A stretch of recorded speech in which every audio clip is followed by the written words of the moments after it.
Things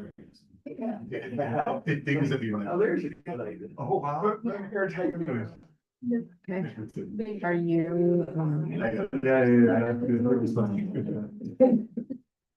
Okay, people.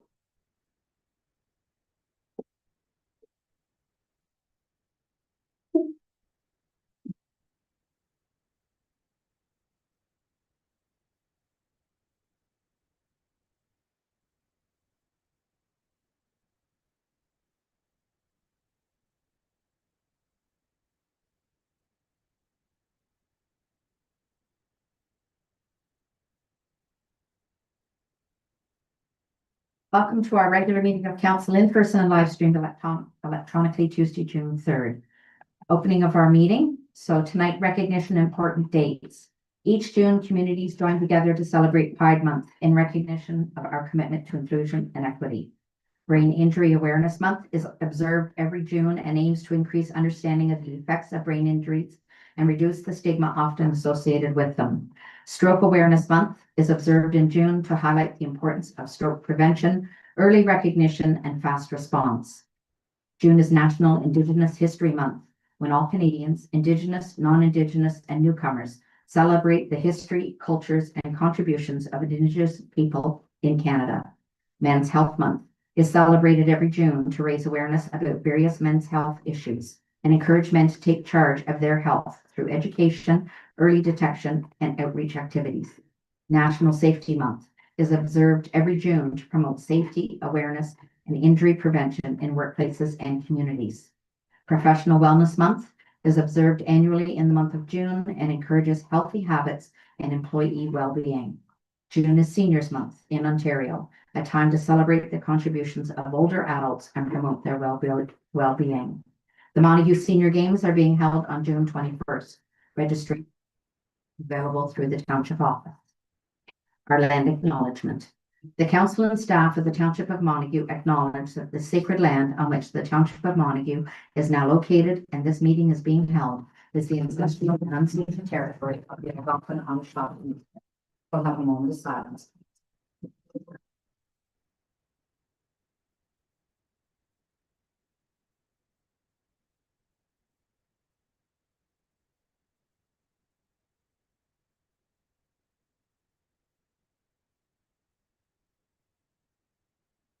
Asked and seconded by Councillor Crabtree that the regular meeting of council agenda dated June 3rd, 2025, approved as amended to add 3E amendment to Animal Control Bylaw 4004-2023 and 6C Bylaw 4148-2025 amendment to Animal Control Bylaw. Move 8F Leonard County Tourism Stakeholder Survey and 8G Montague Recreation and Culture Committee Mighty Machines 2025 from information items to action items. Reading number 10A 4149-2025 confirmation bylaw. All in favor? Carried. Disclosure of any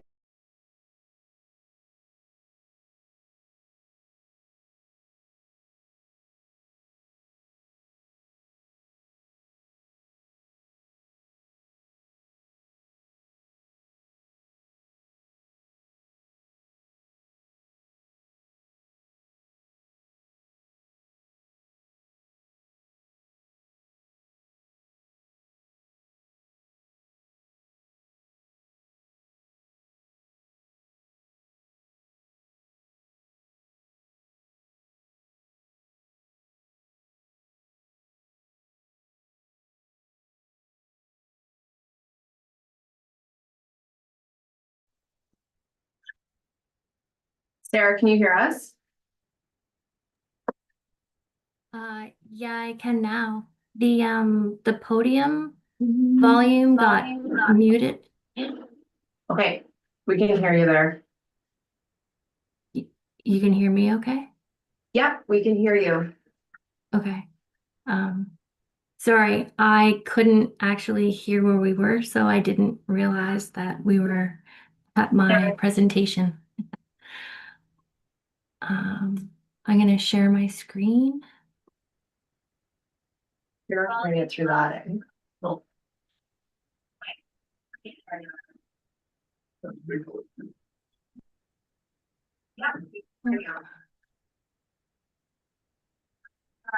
There, just a second.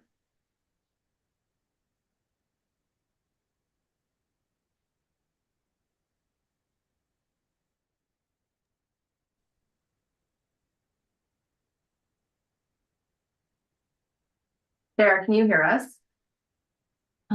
Yes.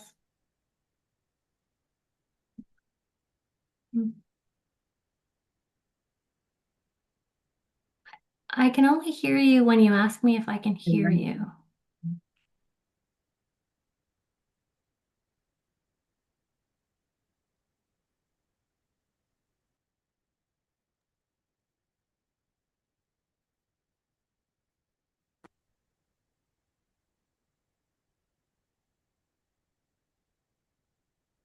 Sarah, can you hear us?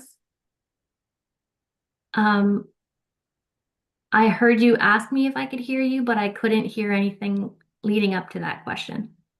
Okay, perfect. We can hear you now through our big speaker. So that was on my side, not your side. So we've just opened up the meeting. So it's now up to you. If you want to share your screen, you should be able to with the presentation. I think I'm already sharing my screen. Yep, go Okay. ahead. Perfect. Well, thank you very much for having me today. What I'd like to talk about is going through a little bit of the regulatory context, but for the most part, reviewing your 2025 asset management plan. And then if there are any questions at the end, we can address those.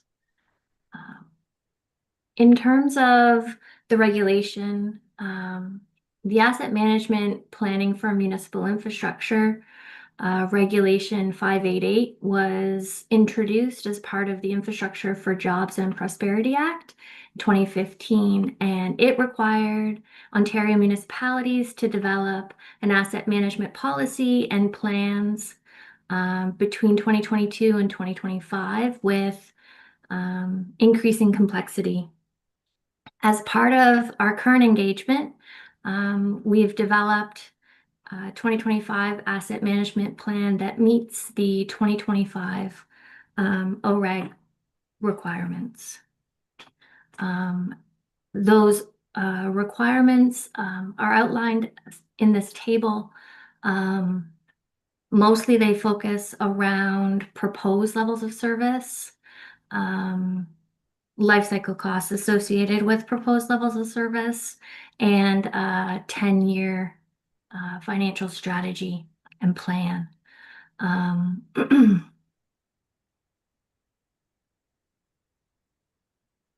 In terms of the 2025 plan, it incorporates core assets, which include roads, bridges, water distribution, and sanitary collection infrastructure, as well as non-core assets, such as vehicles and equipment and buildings. The asset management plan itself helps to support the efficient use of funds on your infrastructure programs and provides an important tool for communicating both internally and externally. Your current portfolio of infrastructure is sitting with a replacement cost of $88 million, with the majority of that in your road network.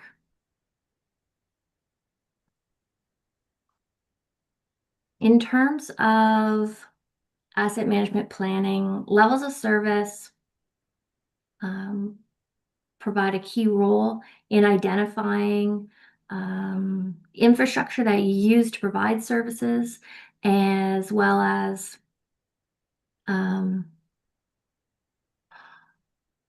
services that you provide and the cost of maintaining that infrastructure. Levels of service, it's really a balancing act for all municipalities. in terms of how much it costs to provide the service, the performance or condition of your infrastructure, and the risks associated with infrastructure failure or corporately. And finding that balancing act or finding that right balance is how you can be assured that you're providing affordable services to the community in a sustainable way. This table outlines your current levels of service in terms of each asset category, the breakdown of replacement cost, as well as asset average condition, as well as your current capital funding numbers. So $88 million in infrastructure. On average, it is in good condition. And you're spending on average $1 million per year. Or you're allocating $1 million per year to capital. In the process of developing proposed levels of service, we looked at 3 scenarios in order to determine what the right fit for Montague, the adequate level of service for the community. Scenario 1 looks at the current life cycle activities outlined as current practice within each asset category. And the condition and annual investment was then determined through a projection of 100 years. Scenario 2 looked at your current capital reinvestment rate, utilized your annual capital reinvestment rate of $1 million, broken out into each asset category, and then through the 100-year projection again, it looked at what the condition would be through that scenario if you maintained that level of funding into the future. And then the third scenario looked at your current condition and how much it would cost to maintain that condition going forward. And so it projected the annual investment required in order to maintain the current average condition for each asset category. The annual requirements in the following tables, they represent the amount the township should allocate annually to each asset category to meet the replacement needs as they arise, to prevent infrastructure backlogs and achieve long-term sustainability. Scenario 1, this is the life cycle scenario. So it took the overall asset inventory and projected the life cycle activities in order to determine the funding required, as well as project the average condition anticipated.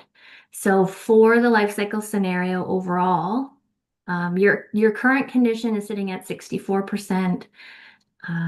Utilizing the life cycle scenario, the projected condition over this scenario would be projected to be good at 76%, and the funding required would be $1,686,774 per year going forward.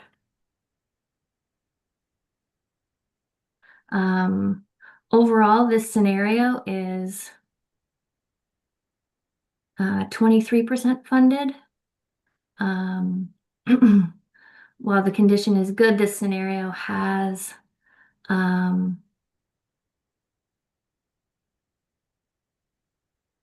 significant increase to the annual requirements.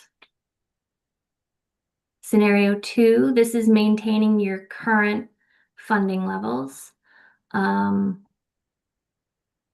Overall, the projected condition anticipated if you were to maintain your current funding levels would be fair at 48%, which would be down from your current average condition of good at 64%. But the funding required is what you're currently allocating to capital. Now, scenario 3 would be maintaining your current condition. The scenarios were run based on each asset category, so that the projected average condition overall is good at rounding issues, either 64 or 65. But for each category, there is some variance. And the funding required to maintain that condition scenario is $1.4 million, $4.6 million annually going forward. Now, what that means, in terms of the implications to either your tax funded infrastructure or your water and wastewater rate funded infrastructure, is that scenario 1 for tax funded requires a 17% increase. The current funding scenario is 0, and the current condition scenario requires an 11% increase. Now, what we've provided here is a breakdown of spreading out that increase over 5 to 20 years, with a recommendation of reaching full funding of the life cycle strategy in 10 years with a 1.6% increase annually. Similarly, for the water rates, the life cycle strategy maintains the current condition. So the life cycle strategy and the current condition both require a 10.9% increase, which equates to a 1% increase over the next 10 years, reaching full funding in 2034. Wastewater rate funded funding, the same thing. The increase required is 10.4%, which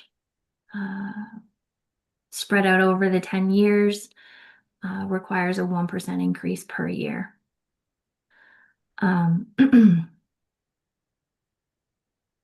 In terms of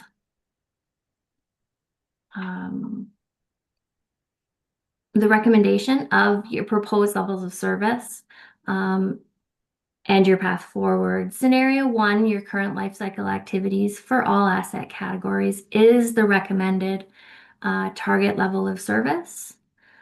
This scenario provides residents with infrastructure that is maintained according to the life cycle activities determined through staff judgment, best practices.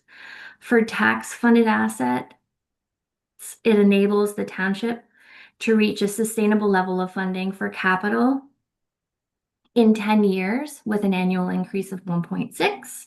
And for rate funded, it enables the township to reach sustainable level of funding for capital as well in 10 years at 1% annually for water and wastewater.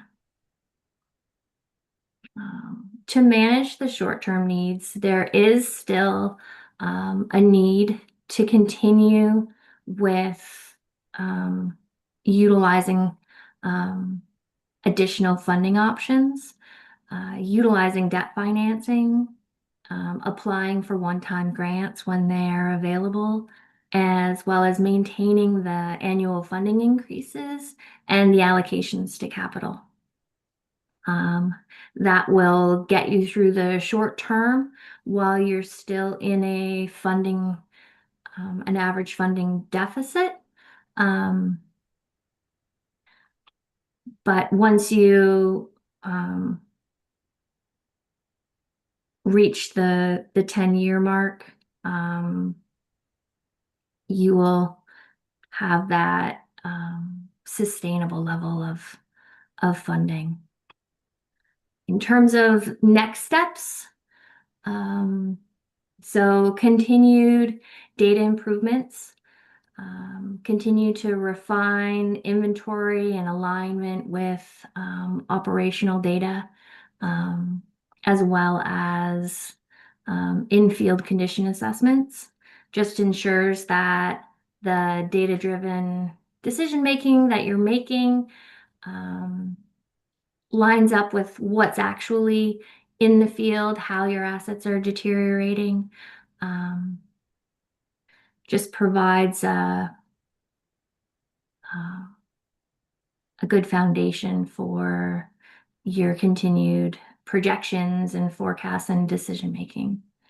And then as part of the regulation, you don't have to renew or redo your asset management plan for 5 years until 2030. However, there must be an annual review that addresses the progress that you're making in implementing your asset management plan, that you identify any factors that may be impeding your ability to implement your plan, as well as the strategy to address any of those factors that were identified. Changes to targets or any of your programs.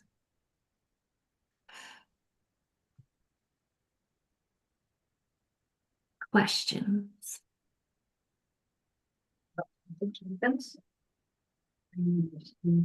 Sorry. Jeff? Thank you for that updated presentation. I think that's definitely helpful, obviously, as we move forward too as well.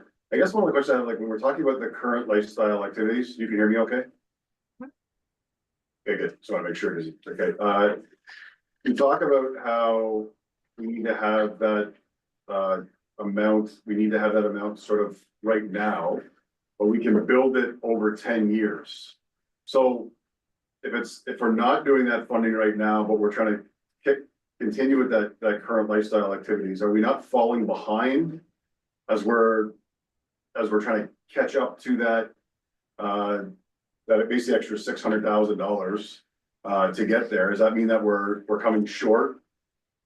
You know, like 600,000 the first year and 540,000 extra, like all of that as we go. Does that make sense?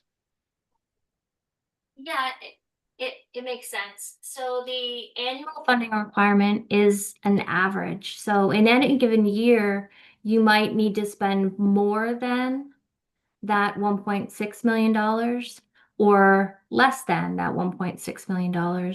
So in the years that you would spend less, you would put that money to reserves for future larger expenditure years. Utilizing debt and grants, as well as project prioritization that you're already doing to put off what you can until you can afford it, are still processes and procedures that you're going to need to do moving forward. And even after the 10 years, when you have that sustainable level of funding, there's still going to be years that you may have to utilize those tools in addition to the sustainable funding. And just to Sarah, get over just- those spikes. Sorry. Chair through you. So Sarah, and also in relation to this, just to go back to Deputy Reed Carroll, it's taking into account the average useful life as well. So the grader might be in at 20 years, but the grader might be perfectly fine for 25, right? So it's based off of some of those items. This plan also didn't include our new buildings that we're already doing, the new excavator, the new fire truck. So all of those items are in that scoring and in that number. So I think just overall, and that's why the reason for the annual updates, is that it's based off an average life cycle. But you might have some roads that get pavement, and the average life cycle might be 20 years, but they might extend to 30, right? So that's where she's saying that it's an average of each year, but one year might be $400,000 worth of roads, one year might be $2 million worth of roads that we need. So, to say that we're short $600,000 next year would not necessarily be accurate. Yeah, I'm not trying to say, it's just because the comment from what I was saying that, like, starting tomorrow or starting next year, we need to have 1.6 million for the next 10 years. But then we're talking about building it up to 1.6 million for over the next 10 years. So I just want to, so the building up process is what gives us those condition ratings as we move forward. Yeah, so keeping in mind that the 1.6 is not necessarily what, so we have to then revise adding all of our new items as they come in this year and as the new building comes on board and all of that. And the 1.6 might actually be less. Might be less than that. So, and we already know, council's already aware that every year we've been taking growth basically, and putting that into capital. What this plan is telling us, and Sarah, you can speak to this as well, but overall, this municipality is doing very well. If per year, we only need 1.6% increase, when our 1% is only $36,000. This, like, whenever you say 1% of what, Okay. right? And our 1% is $36,000. So we're not talking about big, it's less than, 72,000 is 2%. So we're not talking about big dollars here. And Sarah, maybe you can speak to that, from your side of doing other municipalities and your experience as well. Yeah, so in terms of the plans that I've been working on, PSD has been developing, 1.6% is definitely on the low side. Your infrastructure is in good condition overall. Your municipality is in really great shape in comparison to some of the other municipalities that I've been working with. They're looking at more of a 20-year phase-in of 3% or like anywhere from 2 to I think the most I've seen is 4.5%. And that's over 20 years.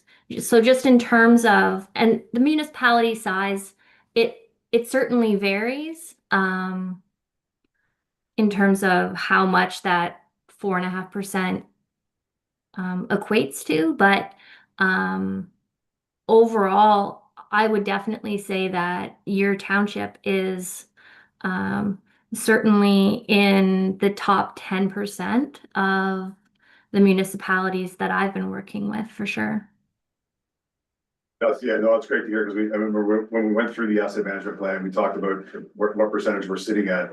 We're definitely higher as far as where our replacements and all that kind of stuff go. So I think, like, kudos to everybody, obviously, for that. I just want to make sure we're clearing up sort of like a understanding of making sure, like, people don't want to look at that going, so that means we have to increase taxes to 1.6 or to get to that number like tomorrow. And it's like, no, we want to build it up there too as well. We want to, and make sure there's not a misunderstanding behind that too as well for the taxpayer that looks at that too as well. So it's no, I think this is a great update once again.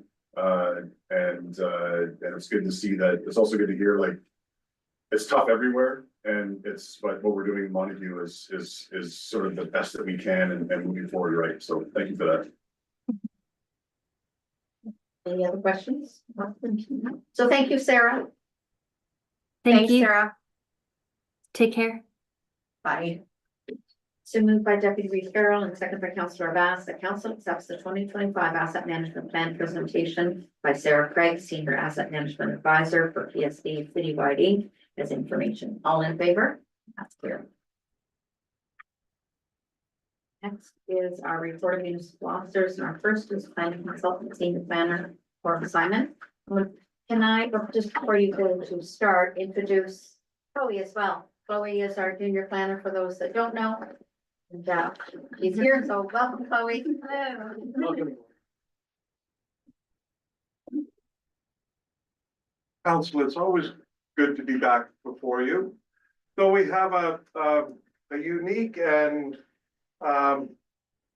sort of a challenging situation that we've been dealing with at the staff level.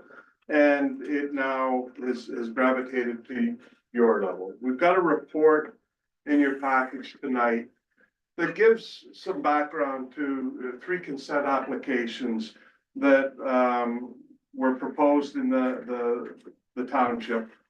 And as with all development proposals, the first step is to sit down with the planner and work through what is needed in order to support your applications. And in this case, there was a need for some environmental study, as well as an archaeological assessment, because the property was within 200 meters of a water body, being a provincially significant wetland. Staff, the planners identified the need for the study, and we were carrying on and going forward. What happened was the applicant went into the county, talked to the county, and through the county made a request that instead of delaying submitting the application for 6 or 7 months until the archaeology was done, that they make it as a condition of consent. And being accommodating, we said, sure, we would do that. And so we proceeded, the application was circulated. We identified in our report the condition for archaeology. That condition was included in the county staff report. And when the matter got to the Land Division Committee, they were concerned about having the archaeology assessment.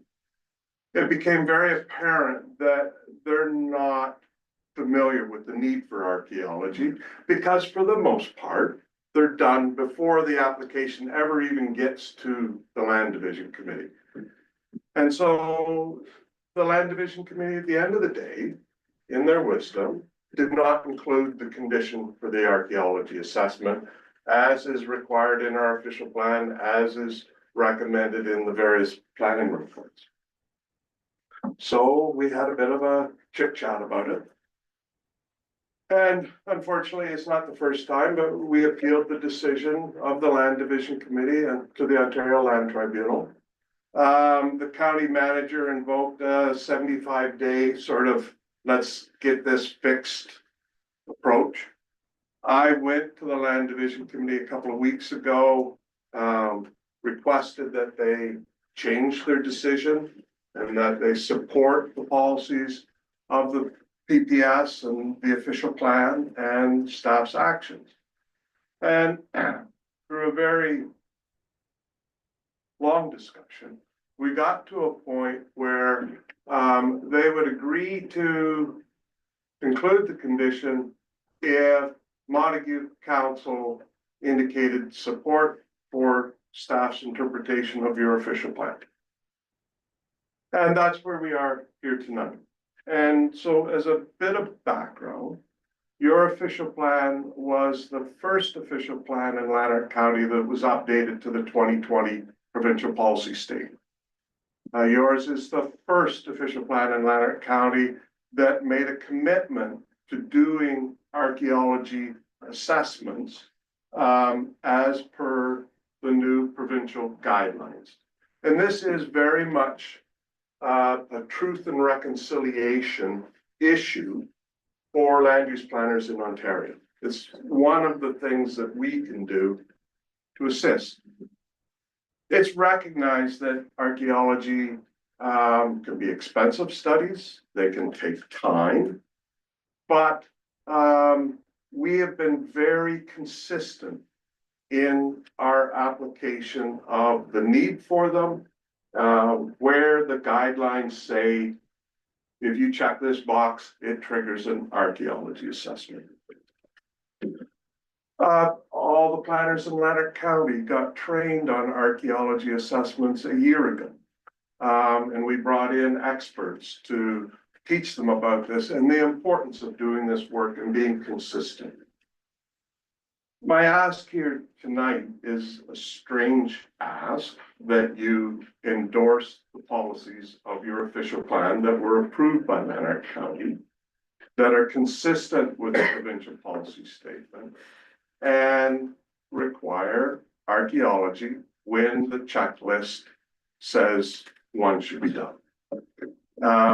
In the case of this property, there's a couple of components on the checklist that I would say trigger an archaeology, but you know, when you look at things a second time or under duress, sometimes you come up with a different opinion. But I think in our case, we looked at this and we were quite confident that this is the type of area that triggers the need to at least have an exploration of the archaeology.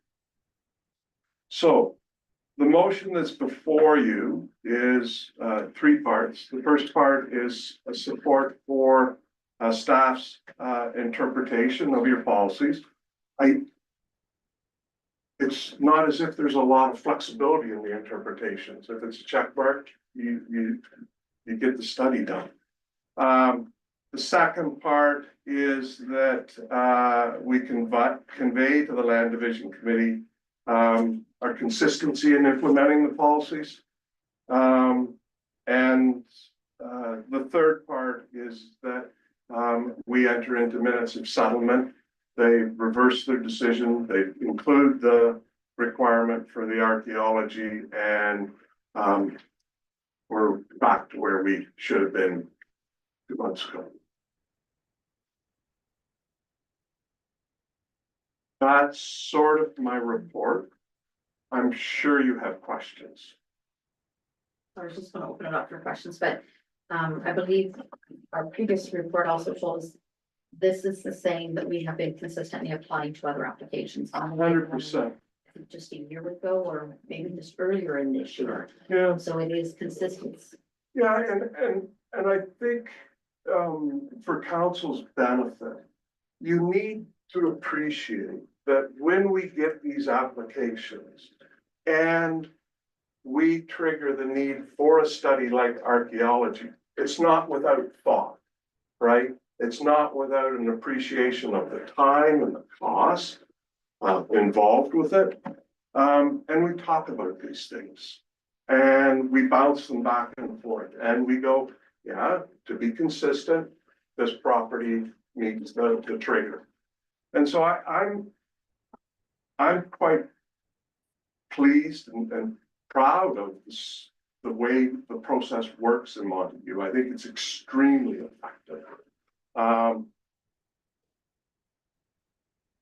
Are other municipalities as consistent? I don't know. I can tell you that I work daily in Lanark Highlands and we're consistent there. I work very closely with Tay Valley, and my appreciation is they're extremely consistent there as well. And I believe Drummond is certainly moving in that direction and working at it. Questions from council? But I do, and of course, I always enjoy when you come and have our conversations. Yes, I love them too, Deputy Reed. So one of my questions, because I posed it earlier too as well, was but it was like, because my understanding during the official plan process, and we did this, and we were talking about the archaeological and everything else. That because there was talk about what do we need to put in there, why we have to put it, and from direction from yourself too as well, was that the PPS basically said you need to put this in, like the provincial policy statement said you need to put this in. If we don't put this in, then your official plan will not be approved. So I guess I'm confused where if it has to be in that provincial policy statement and it's there, we put it in ours and it kind of follows up the chain. How at the land tribunal, at the land, division committee, they're able to say, you know what, we don't need to do that study, because I don't understand how they can override what a provincial rule is being sort of filtered down to make sure that it's in our statement. So the first point is that you're absolutely correct. In order for your official plan to be consistent with the PPS, you had to have the archaeology assessments, the consultation with the Algonquins of Ontario, and the screening criteria in your official plan, as has Tay Valley, who have followed on you, as has Lanark Highlands, who have followed on you and your updates, as has Drummond. And those are the ones I've been involved with and I'm familiar with. My expectation is that approval authorities will always honor the official plan and what the policies of the official plan say. I was surprised with the decision of the committee. It didn't make sense to me where you have multiple planners, your planners, as well as the county planner saying, we need to do the study, it should be a condition, and the committee going, no, well, actually, we're not going to.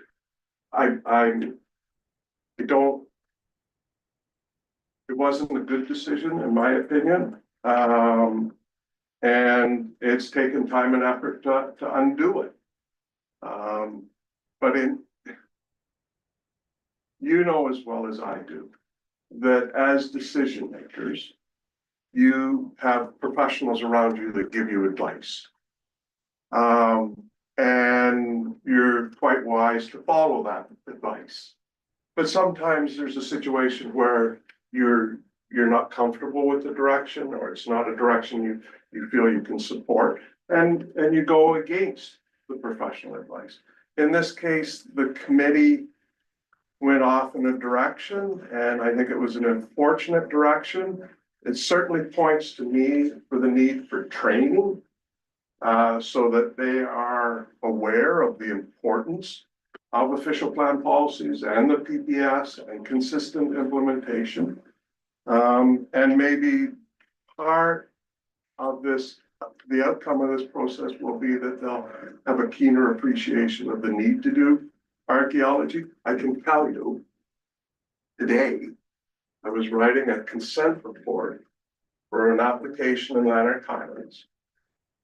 And it came in sort of in a different way, but it needed an archaeology. And we weren't going to stop the process. And I'm sitting there writing a report saying, we're recommending it be a condition, and I'm sort of shaking a little bit and thinking, maybe that would be a hearing I should go to down on that archaeology.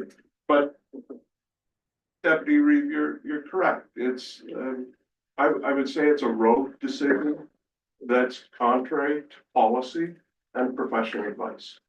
So like on that statement, it's like, I don't think it's right that it's pushed back to this council to say, we're going to do that. We've already done that by stamping our official plan, which adheres to well, the Lanark one still needs to be updated, but the provincial policy statement, it should be up to the planner at the county that should say to the group of the land division to say, you need to adhere to the policies that are in place and in front of you, and to the provincial policy statement too as well. And I don't really agree that it should be coming back to us. I think that's something that should be adhered to by the planner there to say that, exactly what I just said, like you need to adhere to what the rules state, because you don't have the authority to override that decision, because it's right up the chain to the provincial policy statement. I agree with you on both points. But that's not the situation we're in. I never seen a situation like this where it's had to go back to a council to get sort of ratification in this way, that yes, we support staff, yes, we support our official plan, yes, this is the way we're supposed to be doing things. I've not seen that, but it's, I think, something that's necessary to resolve this matter tonight. And I would suggest that you as the Reeve and Deputy Reeve have avenues to speak about this at higher levels to see if we can avoid this type of situation in the future. But I think, sir, we have to deal with this if we want to resolve Moving this. forward for sure, Yeah. yeah, because it's also, And it's holding just- up a thing too. To a certain extent, I have some empathy for the applicant who's been sort of jerked around. in all of 100%. This. Yeah. Right, and it's hard to make any business or life decisions when you're being jerked around and, you know, do I get the lots now? Are they gonna be 5 months from now? Do I have to spend more money? But I think to staff's credit, they were consistent from the get-go in what was expected and required, and it should have been built into their business plan for the lot creation, so. And originally was agreed upon by all parties. Yes, sir. As it was too as well, so it's another one of those things where it's like, why is it coming back to us when it's already been agreed upon by all parties too as well, so it's interesting also for the fact, I'll leave it at that, because I don't want to be here all night, but I mean, it's the, you're saying like. This is the first time you've ever seen this happen. Then Which it is comes back to council saying we want a resolution of council supporting staff. It was, Which really puts council in an awkward position too as well. Like, well, it puts everybody in Which an happens for awkward everybody. position. And this whole rigmarole is not without cost, Yes, right? And it's unfortunate, and hopefully there's a lesson been learned by all parties. Maybe we shouldn't be so nice next time, right? And that would be unfortunate. that's what we don't want to be, right? We want to be able Exactly. to do the right things because, and not have it, when we do the right things, have it come back and sort of bite us. I couldn't agree with you more, So sir, is but there- I think that there is another avenue that you and the Reeve can pursue to speak to the county about that. Sorry, Chair, through you. That was gonna be my recommendation to council, is that maybe you should provide a letter back to the county advising that maybe training would be of assistance to the committee. I did think that, if the county took the money that they would have had to have spent at an Ontario Land Tribunal hearing and invested that into training, it would be, an interesting suggestion. So I like that suggestion, I mean, like, because I was really on, like, kind of going on the fence on this one too as well, but I want to support, because I agree, because this is what we agreed to, this is the official plan, we've had extensive conversations, we Yes, went through the process and everything else. Yes, sir. So I think, like, in my opinion, is we have to endorse that, but on the same token, I think that's a great, where we need to also kind of push back a little bit to say, like, this should have never came back to us. This should have never happened, and I think we need to have an education piece, because if you don't understand what, and why that study is now part of that, which is, it is relatively new, then it needs to be educated about, so you're not doing this sort of pushing it back to as well, so I think if you're recommending that, I think the council will also need, like, be on board with that, because I think that is really a direction that I'm comfortable with that on my side of it, and I'll leave it up to the rest of the council, but it's, if we do that, then that would be, I think appropriate, 'cause, yeah, this shouldn't happen like this for sure, so. Thanks, Forbes, for that, and I'll leave it at that, if you have any questions. It's just a little bit I'm extra trying information. to figure out how to craft. Jeff, I think you handled that and worded that very well. It's unfortunate because if everything's put in policy for reasons, if it's all coming down from chain of command. And we're being told, hey, this has to all be in there, and we're following it, and then it comes back to us. And we're now reinforcing the policy that's already in place. It's unfortunate. It makes us look like the devil's advocate, so to speak, and well worded. And if there's a way, I like that, because if there's a way for us to not have the applicant to do it, we're not trying to undue charge for studies that don't need to be done. It's not something that's ever been in the thought process when we're going through this process. It's like, yeah, I appreciate that. Thank you, Gerald, but it's Very well perfect. put, Okay. Councillor. Sorry, Chair, because this is the second time now that we've had to do this, so I think that we should try to mitigate it from happening again. Obviously, nobody likes to be in this position with our own upper tier. Yes. Yeah, and I'm disappointed that that it is like that. That was a recommendation to come back to us when it wasn't just said we need to add to it. But I think that comes to maybe the next steps that we can go with too as well. Because like we do work well with the upper tier. I think we have a great relationship with the upper tier. We never want to say that we don't. I think there's a great thing. I think, I know when Reeve and I are up there, the relationship with staff and the relationship with the other members there too as well. It is good. There's a lot of respect that goes back and forth. We don't always agree, and that's the way the game is played. But I agree with exactly what. So moved by Councillor Bass and second by Councillor Crabtree, that council supports staff's application of sections 2.18.1 bracket 4 and 2.18.2 cultural heritage and archaeological resources of the Township of Montague official plan as it applies to consent applications B 25-001, B 25-002, and B 25-003. And further, that council advises the Land Division Committee of its commitment to consistently implement the requirements of archaeological assessments in accordance with the policies of its official plan and the checklist from the Ministry of Tourism, Culture and Sport entitled Criteria for Evaluating Archaeological Potential. And further, the council directs staff to enter into amendments of settlement with Lanark County for the township's appeal of the Land Division Committee on consent applications B 25-001, B 25-002, and B 25-003. And further, that council directs staff to prepare a letter to the County of Lanark recommending training for Land Division Committee members. All in favor? Carried. Thank you. Thank you very much, council. It's always my pleasure. Have a great night. Next is a report from Public Works Manager on Allington Road. Almost like it. Yeah. Perfect, well. Thank you, Chair, good evening, council. So Allington Road, I think I reached out to council in the spring about issue we have there. Talking to staff that have been here for many years, it's kind of hard to nail down when exactly this informal agreement was made with the landowner at 160 and the township. And the agreement spoke to the mess equipment coming down and turning around in the yard. If members are all familiar with the road, it is a dead end road. There is no area really to turn around, so they'd go down and in exchange they would maintain that length of the private entrance. So it's approximately 210 meters long, the private entrance. So it's about half of the length of the actual road itself, so it's a significant amount. At some point years ago, again, hard to get this nailed down, what year it was, the staff did construct a turnaround area at the end of the municipal road, and it's been used occasionally. So this spring, it was a challenging year, as we all know. Very wet, a lot of weather events.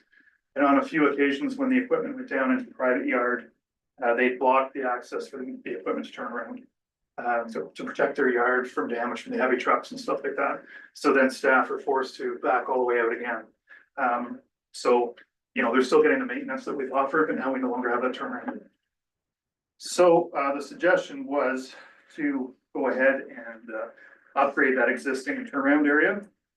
There was a map attached to the report. Does show it is actually in the municipal right of way. So it is land that we already have access to.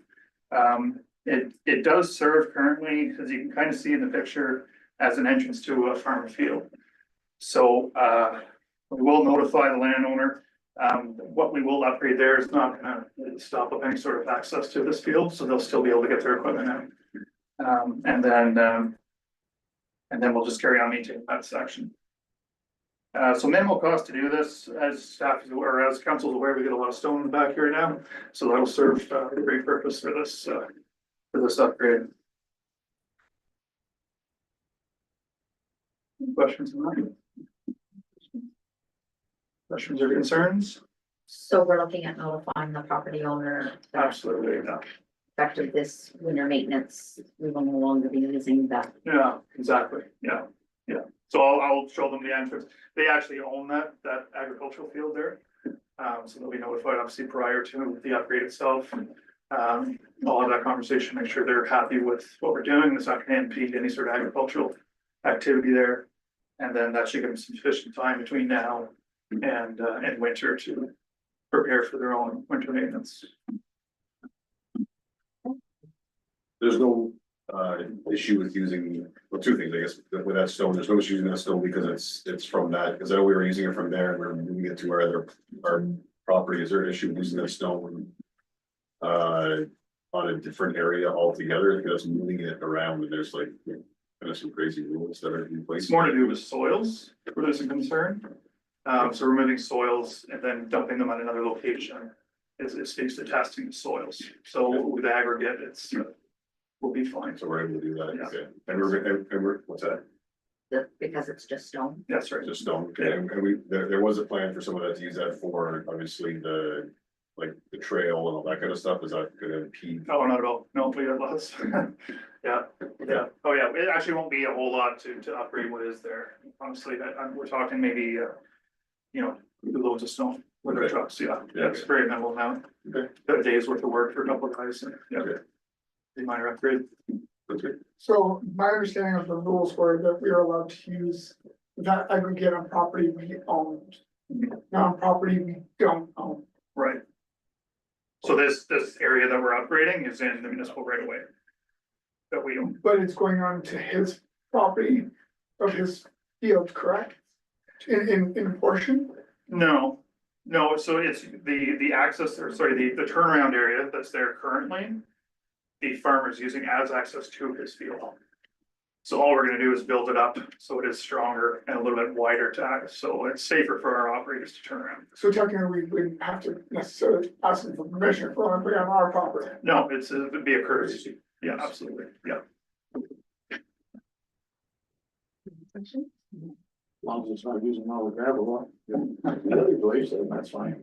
There's stone, I guess, is easy. As long as we're following the laws and we're not getting ourselves in trouble otherwise. Right. So moved by Councillor Crabtree and seconded by Deputy Reed Carroll that council direct staff to end all road maintenance activities at the entrance of 160 Allington Road. And that council direct staff to proceed with upgrades to the existing turnaround spot for township equipment at the end of Allington within the road allowance. All in favor? Carried. Next is Public Works on Pinery Road upgrades. Thank you, Chair. So again, we spoke with Pinery, I believe, in the spring. It was, very challenging along Pinery Road this spring. Few issues at play there.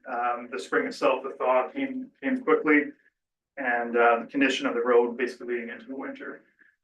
It was at the end of its cycle as far as maintenance gravel, right? So that sort of maintenance gravel is kind of already worn in there. The excess moisture, constant moisture, it just took a long time to dry out, and of course potholes were wild. So,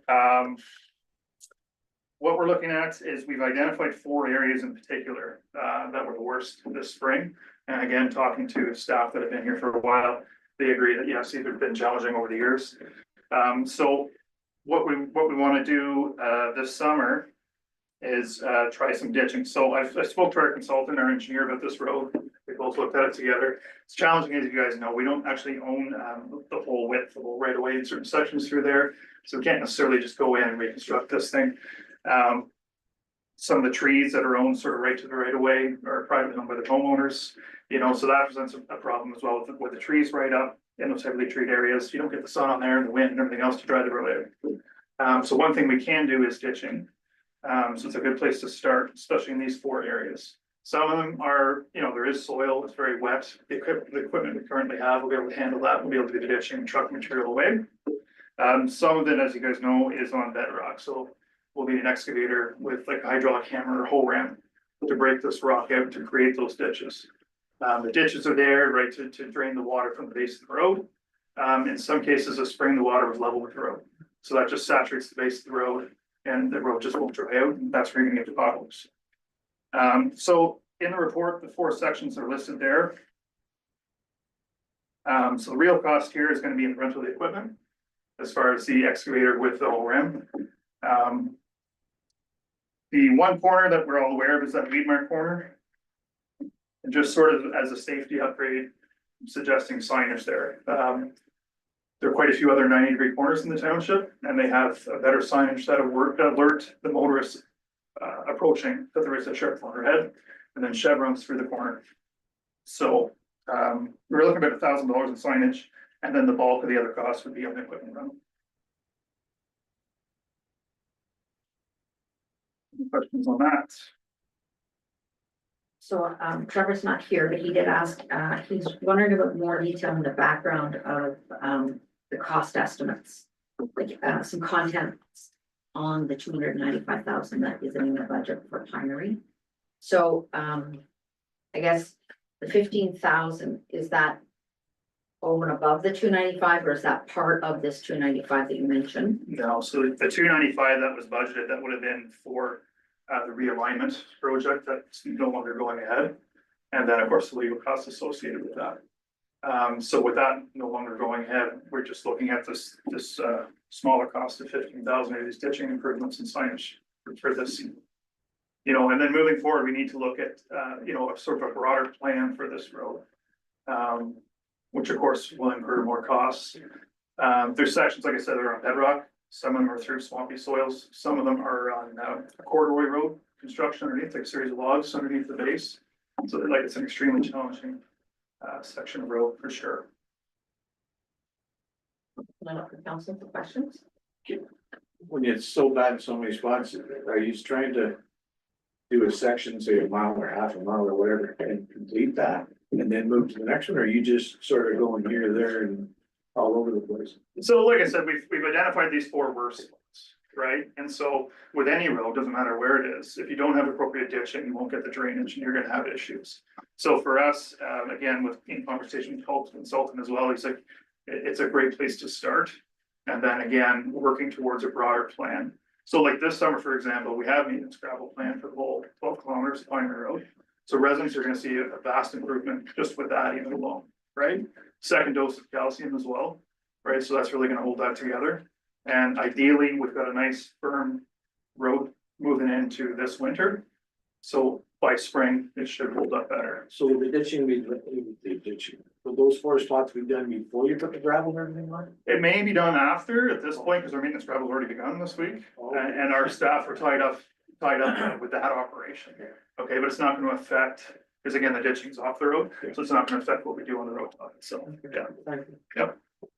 The $15,000, that's a rental for just the equipment and the signage. Correct.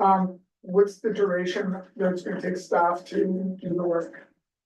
So it's really gonna depend on the extent of the rock or the extent of the hammering that we encounter.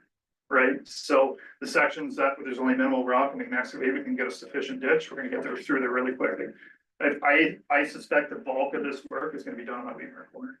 Because that corner itself is basically on bedrock. And that goes back to my original question, the duration. So the question is, if this is $15,000, would it cost $25,000 to have someone else do it? But then we don't lose that time that we have to do all of the projects that we're already needing to do. Right.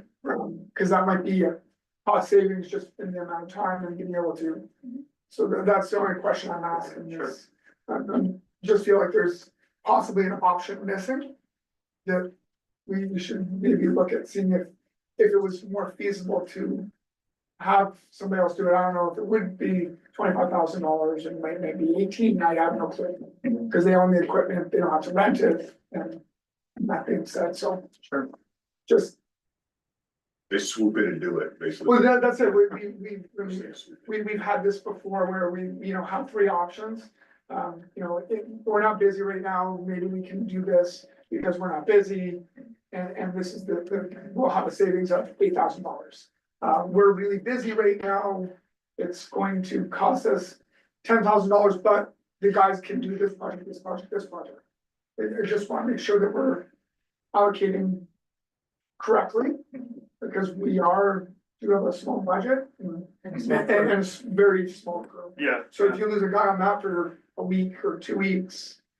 Or 2 guys on that, because if he's doing that, you're also loading it up the gravel and getting rid of it. So that's 2 pieces of machinery that's tied up, plus 2 staff and.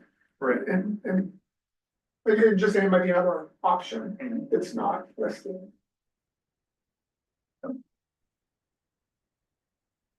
Yeah, so like, maybe to jump on that too, as well as like, so like in your opinion, with the staff have time to do this, we don't. you're not looking outside because you're like, the staff we have, They'd have time, you know, and again, I think the plan would tie up two of the four full-time staff, along with the contractor. And then, though, again, it's only in those sections where the whole ground's required. Right, so we'd like to start him in the sections we know where there's rock, right, get that work out of the way right away.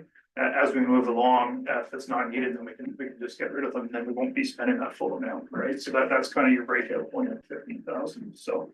But certainly if staff wishes, it could be something that could be priced. The only concern I have with that is, there could be some testing they'd want ahead of time before they provide pricing, but it's certainly an avenue I could look at for sure. I'm just putting it as an option, I just, Because we don't know the schedules approved have, whether or not they're going to have the timer. Mhm. I guess that's. yeah, because we don't know what projects you have on the go, how busy they are, what, you know. I can schedule my work, but I don't know the schedule of theirs, so. Right, but you feel that they could do it. Yeah, so I mean, they're tied up now, obviously, this is their busy time with maintenance gravel, calcium coming shortly as well. Right, so once we move through that, this is where projects like this would fit in, absolutely. I was gonna bring up the elephant in the room, obviously, about it's really unfortunate that the realignment has kind of fallen through. Hopefully we'll see it down the road. Because we have some of that with the signage too as well for that 90 degrees, because that realignment is gonna happen. I mean, we're doing that right now and everything be moving forward and we'd see a difference in that scary corner. So I think like the other with ditching too as well is that it's good to dig a hole that the water has, because even when it says you're like it's in line with the road. But where's it going? So like I said, if we're just ditching along the road, is that moving the water away? Because if we just have a big hole of water sitting there, it's still going in the road and then impeding and everything else. So I'm just curious, I mean, like you said, the consultants have looked at that too as well. Do they look at how that water is, when we do that ditching, it's actually gonna drain it away? Like get it So that would fall on our staff when we're down supervising the ditching, right, is to come up with a plan where this can go. Sometimes it won't run, sometimes it will sit in the ditch. But ultimately, as long as it's draining the base of the road, that's what we're trying to do.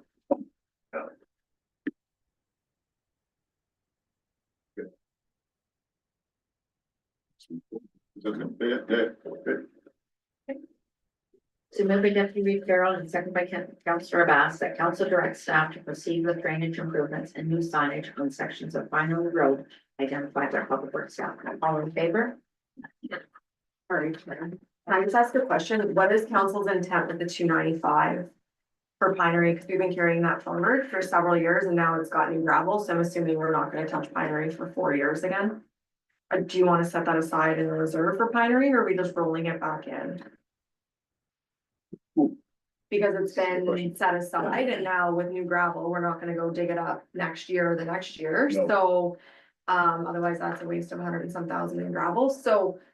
What is your intent for the 280 that's gonna be left from that reserve?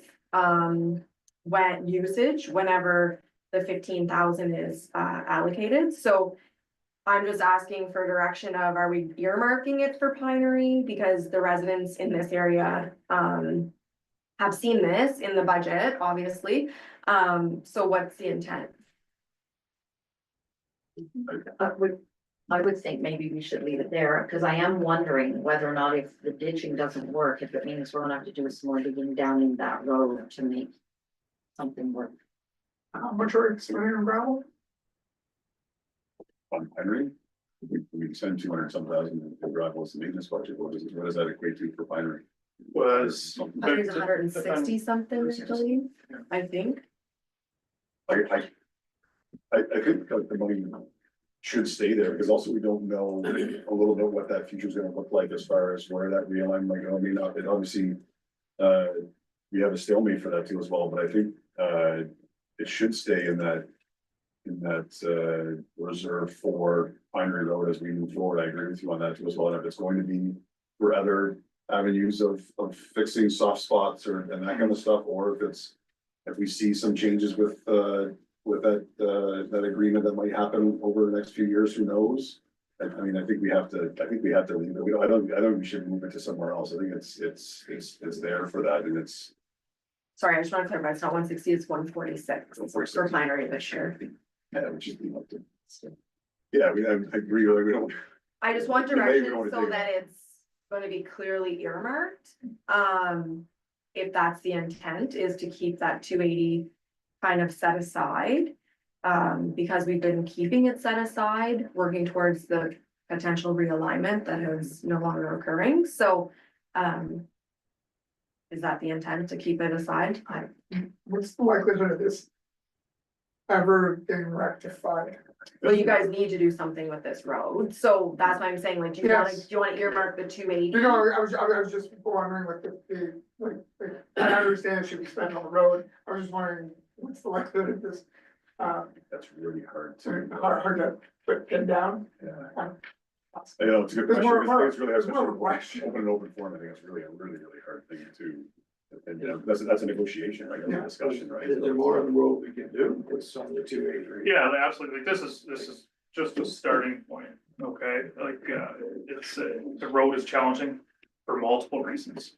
And will continue to need attention, right? This is, again, it's just identifying 4 plus 12 kilometers long, it's been a long road. So certainly there'll be more money to spend on this road moving ahead, whether we realign it or that money is spent on leaving the corner as it is and the money is spent on repairing what is there. No, Absolutely, yeah. The road needs work for sure. Yes. It's just, but.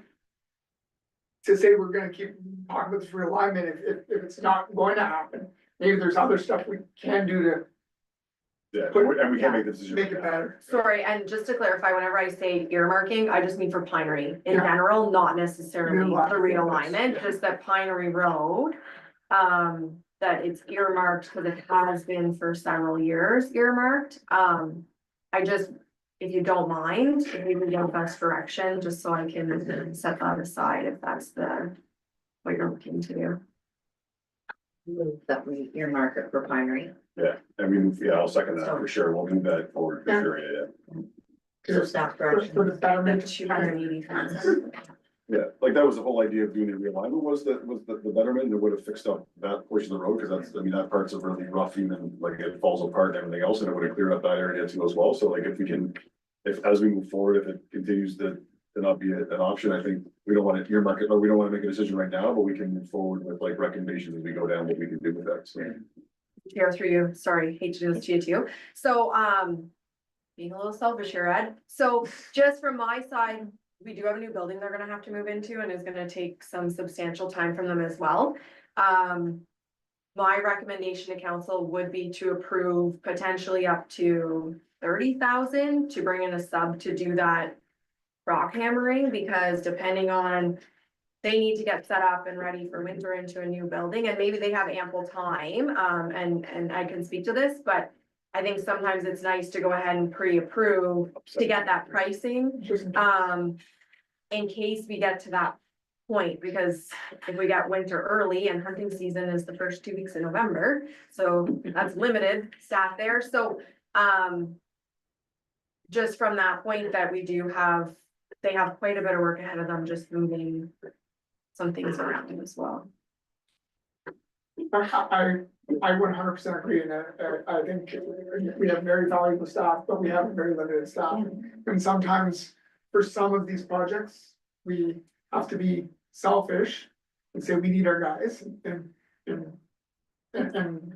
find someone else to do it. So that we can use our guys when we need it, so I don't think it's a terrible idea to have that as an option. Just, you know, come back to us Yeah. to say, like, or In like, July. call us back in July, exactly, and say we got a special meeting because we need an extra 10 grand or extra 15 grand or something. Like, an upset limit would be helpful, and then it's not a, crunch time thing to do, so I think that might be helpful, yeah, it's a great suggestion. So. I think council approves up to, an upset limit of 30,000. If the public works manager, chooses to subcontract out the rock removal. All in favor? Carried. Gives more freedom to. Yeah. Sure, as far as-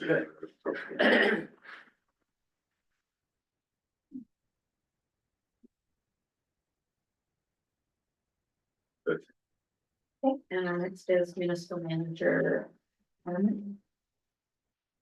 Okay, requirement for environmental impact study. Okay, thank you, Chair. So this will probably seem a little bit repetitive from what Forbes was talking about earlier with respect to the archaeological assessment.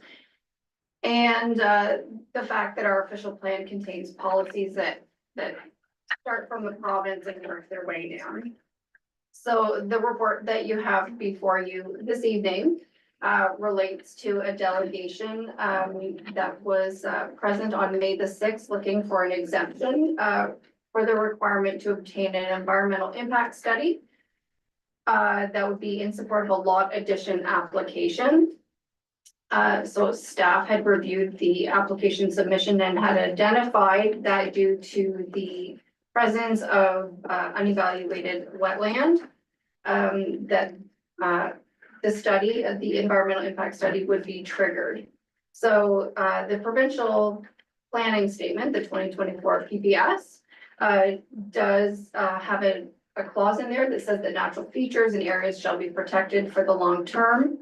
And the PPS also defines development as the creation of a new lot or a change in land use or the construction of buildings and structures requiring approval under the Planning Act. In 2022, this council delegated their authority to staff for processing consent applications and submitting comments to the County of Lanark for applications that meet the intent and policies of the township's official plan and zoning bylaw. So this report here is sort of twofold. It was to address the delegation, but also just to sort of be an educational component. And there are a list of reasons why staff would not recommend waiving the requirement for an environmental, that seemed to get really quiet all of a sudden, or an environmental impact study.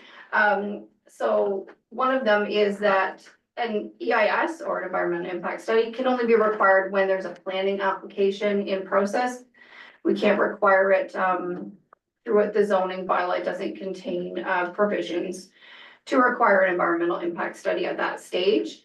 Also, we need to be consistent when we apply the policies of our official plan. So we have recently had another file that was a lot addition application. There were also unevaluated wetlands, and that applicant was required to obtain an EIS. So it is important that we be fair and that we apply our policies to all applicants. There was a conversation about perhaps doing a development agreement, and then the development agreement would require an EIS, but we can't require a development agreement if there aren't any studies to reference in the development agreement. So the development agreement is not an option. And there was also discussion that perhaps we could do a rezoning of the property to indicate that at the time potential development would be brought forward, that we could require an EIS at that time. But as we've seen this evening, there is always the potential that land division could remove that condition. There isn't a process in our official plan that we can require it at a later date. And there is also no guarantee that council would pass that resulting zoning bylaw. So for all of those reasons, it's staff's recommendation that should this lot addition application move forward, that the environmental impact study be required in support of the application. Okay, so enough to any questions? I have a few, and I did like to Kirsten earlier, she looks like, these are another one of those ones that they're tricky, and we want to be consistent, but they are definitely tricky, and I'm trying to understand some of the stuff in there too as well, because we talk about development is your creation of a new lot, a change in land use, or the construction of buildings and structures requiring approval under the Planning Act, where this is a lot addition, so it's being added onto it. There's no site alterations too as well, so when we, and it's not two separate lots, it's being incorporated into one, so there's no development happening. It's not a creation of a new lot because it's being added to a lot. So I guess that's one of my questions, where it's like, how does that fall into place when it's just kind of becoming part of that? There's no development actually happening. It actually makes one less lot, Makes one. less lot. Because it's being added to a lot. Yeah. So that, I guess it makes one less lot per se for like, so like I guess you could say like the landowner that owns that land now could say, I'm gonna make a separate lot there and I kind of put that, it wouldn't trigger the EIS and everything else, because in order to build the house and blah, blah, blah, and going forward and everything else, so this is just combining it into giving that person. That's my first question. Yeah, so, the definition of development, the creation of a new lot or a change in land use, a change in land use would be separating a property. So that would be a change in land use. And that's why, just because that's just the separation of the, and I guess, and that was another tricky one to solve, I guess, and my other part is that if the land stayed with the other owner and they decided to build a machine shed on that property, there's no EAS required for them to do that. There's nothing that's required. They could just go ahead and build that machine shed per se on that property, or build something on that property with a building permit and all of that kind of stuff too as well. Yeah, we can't require an EIS for a building permit on an existing lot of record. We can only require an EIS through a planning application. This is where I get really trying to get Gerald, because it's where I really have a hard time. So currently, right now, it is a severed lot, correct? It doesn't require severance, it's already lot 12, like it's already its own lot. I'm not sure. It's one big personal land. Yes, it's its own land, like if I went there and wanted to purchase it, it is its own land. Currently, they are two separate lots. We've got the property that would be receiving the lot addition, and then we have, But I'm saying if you kept it as its own separate lot, and I was buying it as grass, I'm buying it as hunting land. Am I required to do anything? if you purchase the entirety of 180 Douglas Road, If I was just buying the land? Yeah, like the lot 12. Yeah, but I'm not adding it to anything, I'm literally just buying it, saying I just want to own grass. Do I have to do anything to it? I'm not sure I'm understanding exactly what you're saying. So we've got, with the mapping here, we've got the Ranger property, Yeah. and then we have the Devonshire property. Yeah. And you're asking if, So I wanna make sure, he's looking to acquire it, correct? just a portion of it Or, with 61 meters of frontage. so there would be a separate severance of that, is what I'm saying, so it's not, the issues that we're having to sever a portion of it, it's not already a separate lot or separate entity. So because you're now creating a new severance, that's the issue, if it was already severed. Correct. And you were just buying it as a severed lot. You'd be fine, cause you're just buying a lot. If it was a lot of record, an existing lot, and just on its On own, its own. then you wouldn't require the study. It's So because it's a It's planning because you're creating a new configuration. configuration of what it is, it's not just, if it was already existing, it would have been fine. You can buy it as long as you're not building on it.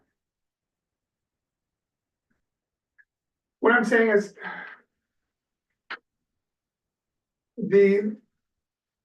My neighbor has 5 acres, Right? if it's already sitting there as 5 acres, Mhm. and I just wanna buy it, but I don't wanna attach to anything, I'm not changing the configuration, I can just go buy it, that's not a problem. Right. The issue is that this individual is trying to create a new lot, and that's the whole issue, is not buying something that's already existing. And chances are, if your neighbor's 5 acre lot was a lot that was created recently, those studies have already been completed to support. You that understand what I'm lot saying? Yeah, creation. it's just that we're breaking off a piece of the cookie, if he was taking the whole cookie, he'd be fine. So we bought, yeah, I guess to bounce off that, if you were to buy the whole, like not just take a piece of it, buy the whole land. Yeah. Yeah, the whole piece. And the whole piece, and now he wouldn't have to do that, and it would be. Over time, sort of incorporated into the 2 acre lot that he has right now. Yeah. They've done that in the past though, where they've done that in the past where if you own 2 properties beside each other.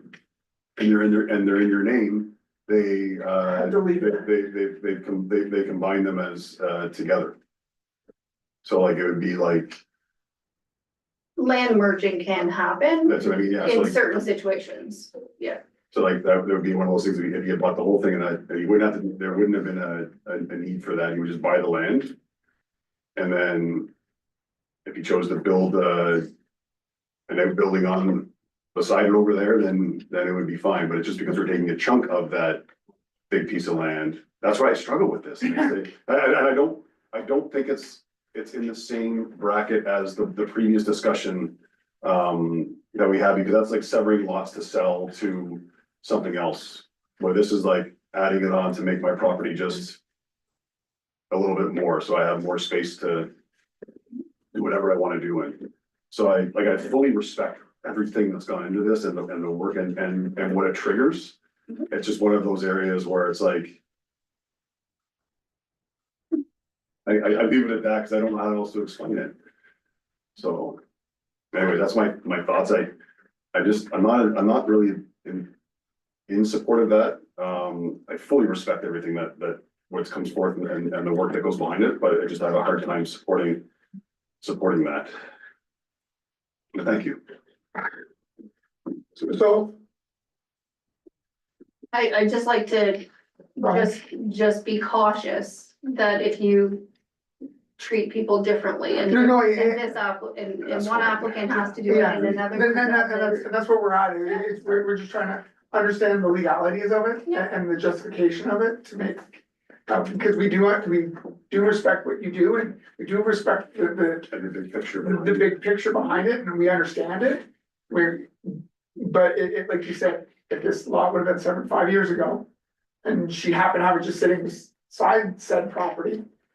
It would just be a matter of buying said property and as long as he didn't try to attach it, there was no real change to it, he could own said property.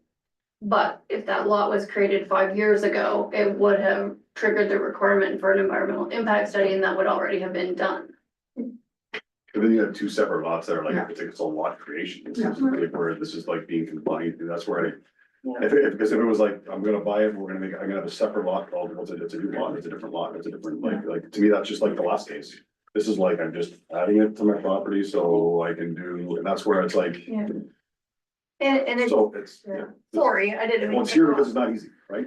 Sure. Like it's, It's difficult when the current intent might be to just enjoy it as outdoor space and planned for development, but we have to look at the future also. We can't just assume that that's going to be the way it's always going to be. We have to,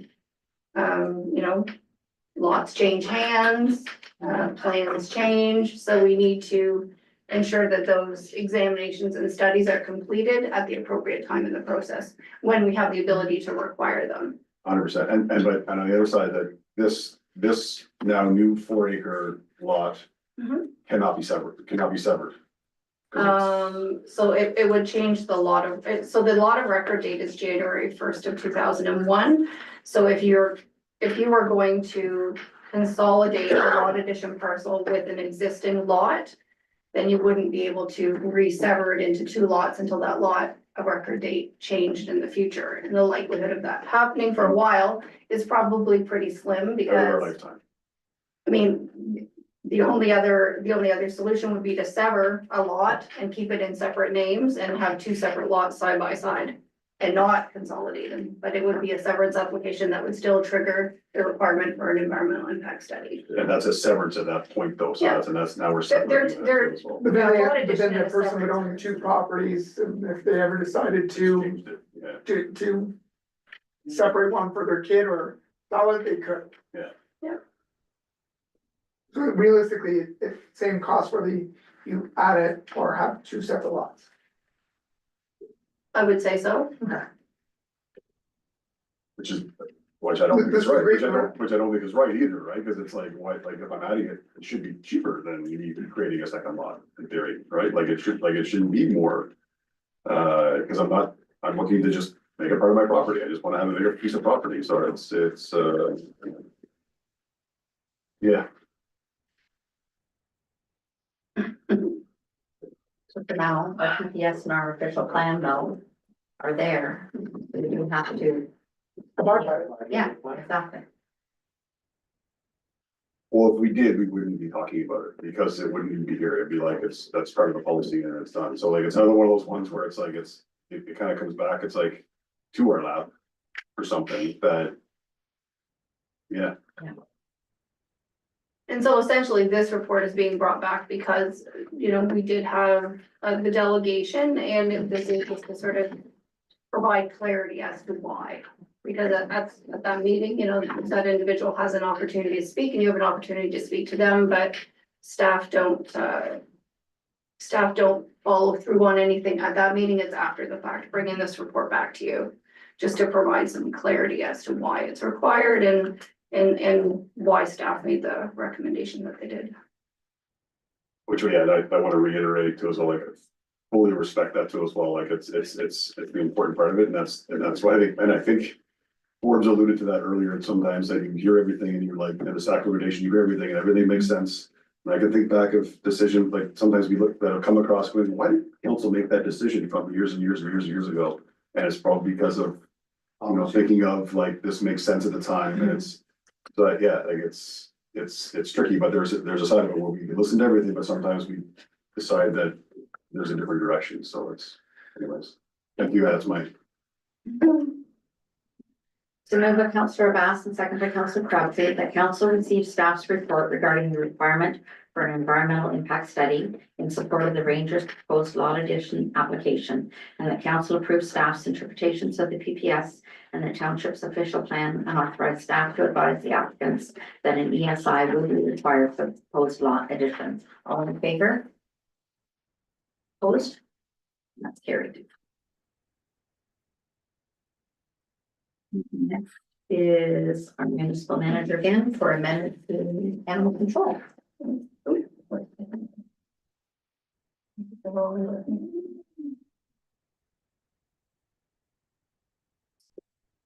Sorry. Did two of you oppose that? No, fine. Oh, okay, Jim was just late. Okay, We have a Wasn't stand. like that, man, I was here. Okay, sorry. Sorry. sorry, just wanted to. Okay. Sorry, it's just coming back over there. Get it on screen. Okay. So I want to apologize, first of all, to council for this last minute addition to the council agenda today, but it's important that this be brought forward as quickly as possible, because we do have a couple of outstanding matters that are sort of waiting for this appeal committee to be formed, so that a couple of designations can be addressed. So at our meeting on May the 20th, there was a report by staff regarding the request to remove a vicious dog designation. This is the second such request this year.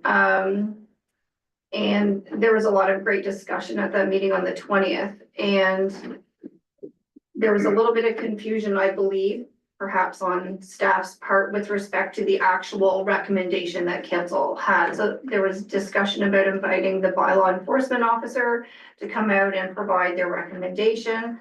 There was also the appointment of Reeve Jennings and Councillor Bass to be members of the appeal committee. So staff were just a little bit confused with respect to the actual intent of what that resolution would be, and that's why this report was prepared to include an amendment to the animal control bylaw that would include those appeal committee provisions.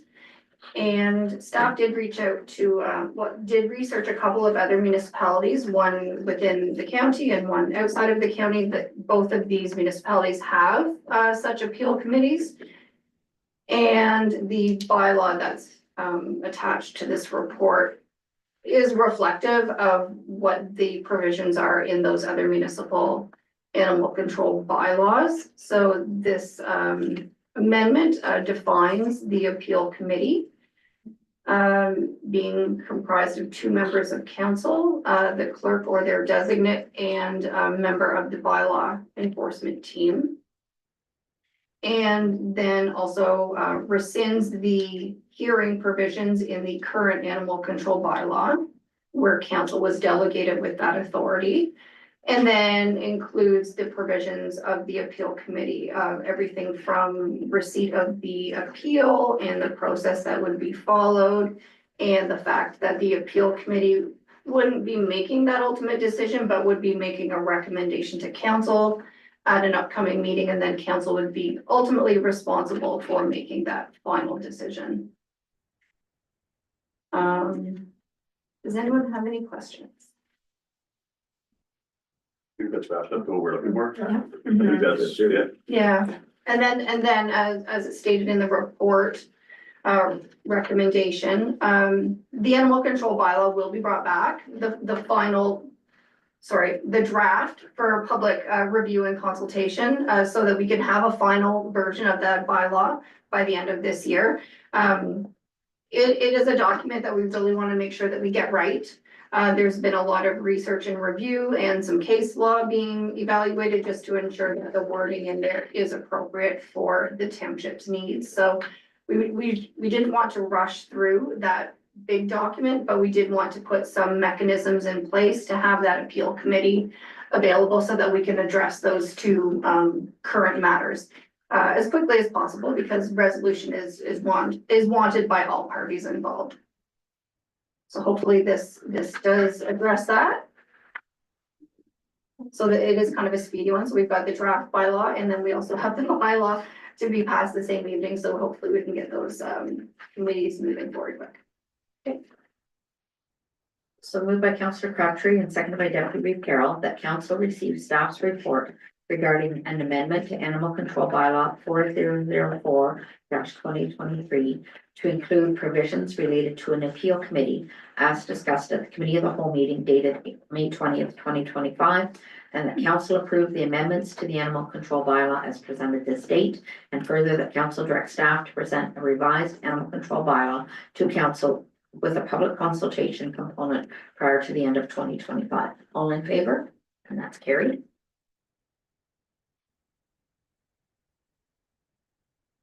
So moved by Deputy Reeve Carroll and seconded by Councillor Abbas that council approve the minutes of the committee of the whole meeting of May 20th, 2025, and the recommendations contained within, with the exception of resolution 60-2025, which should have read that Reeve Jennings and Councillor Abbas be appointed to sit on the appeal committee for the animal control bylaw. All in favor?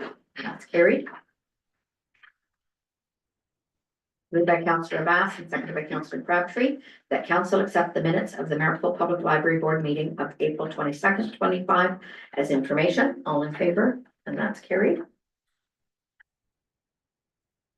Moved by Councillor Crabtree and seconded by Deputy Reeve Carroll that council approve the minutes of the Montague Recreation Culture Committee of May 22nd, 2025 as presented. All in favor? And that's carried.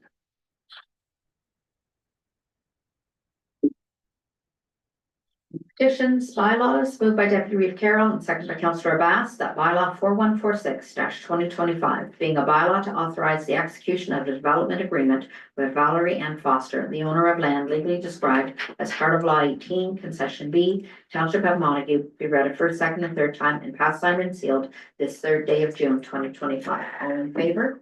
And that's carried. Moved by Councillor Abbas, seconded by Councillor Crabtree, that bylaw 4147-2025, being a bylaw to appoint members of council to boards, committees, and commissions, be read a first, second, and third time, passed, signed, and sealed this third day of June 2025. All in favor? Opposed? Thank you. Carried.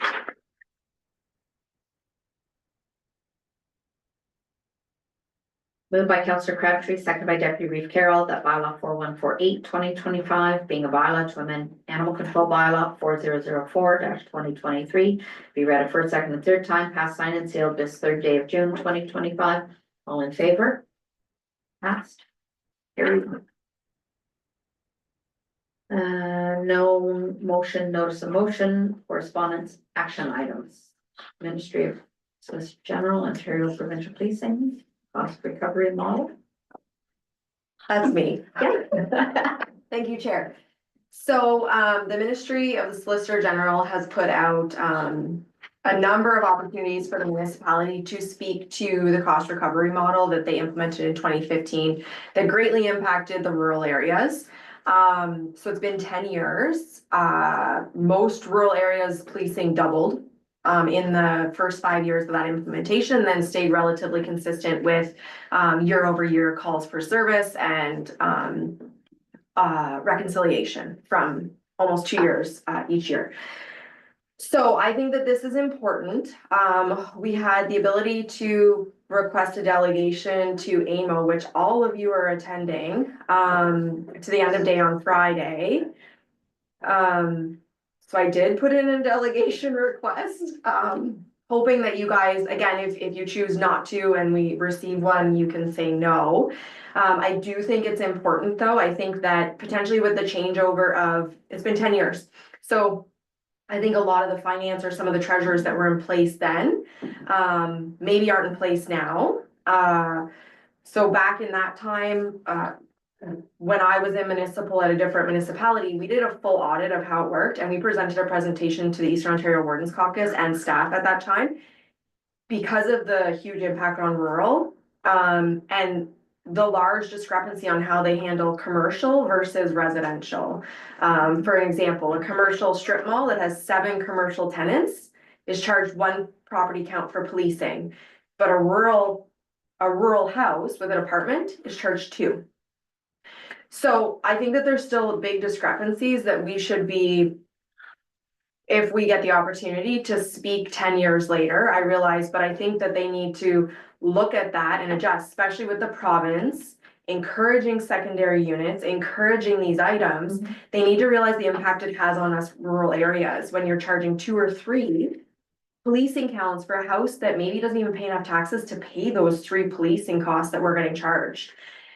So I think with the change in the Ontario, a lot of the legislation and how they're pushing for ARUs and all these things, they also have to look at the lens of how is that impacting us small municipalities. Again, council can say no. They may not even accept our delegation, but we thought that we would take the opportunity to at least request one.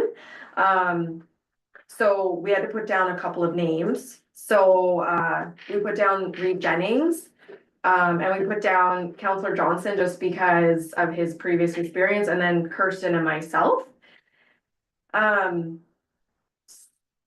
So I'm requesting that we do have opportunity to make comments as well, because an email came out yesterday, which was circulated to the Reeve, and she sent it over to us.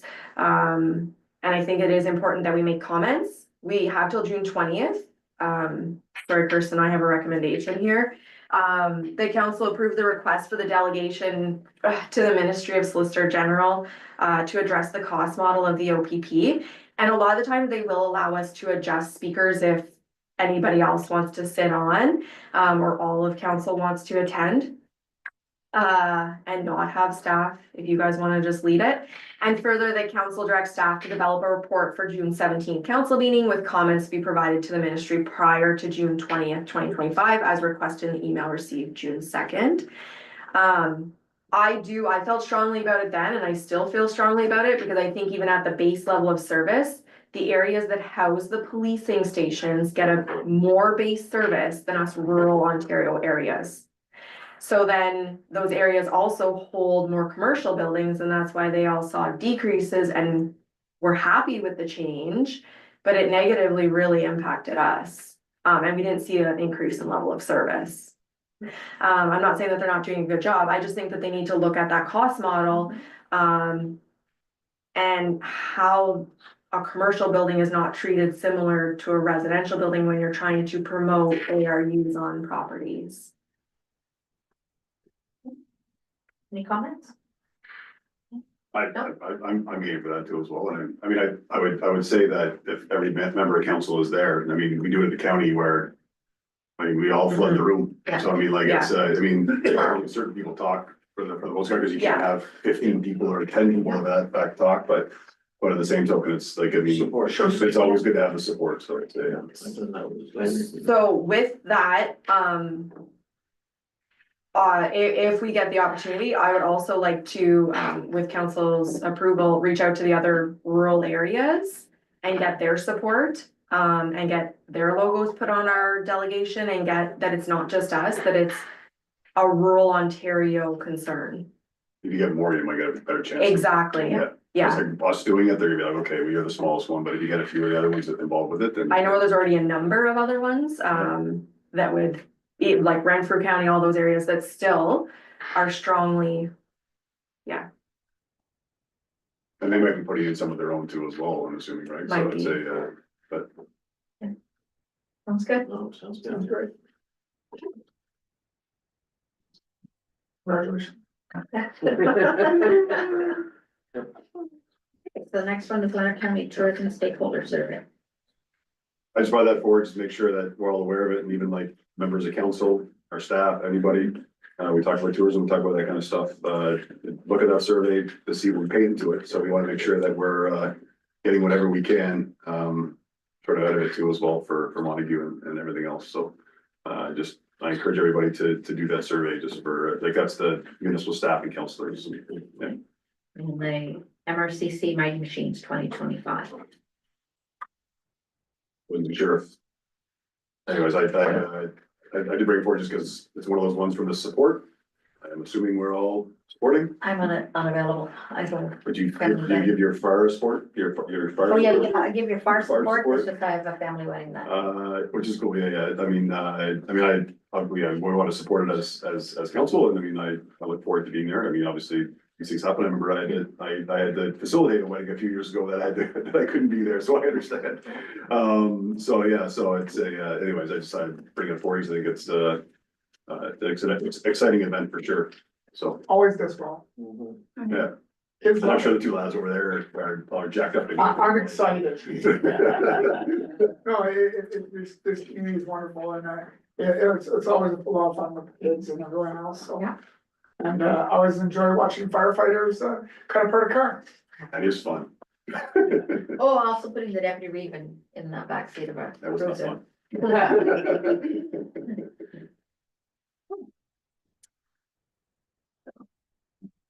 And we're on to unfinished business, other business. None. So do you have questions from our audience? No.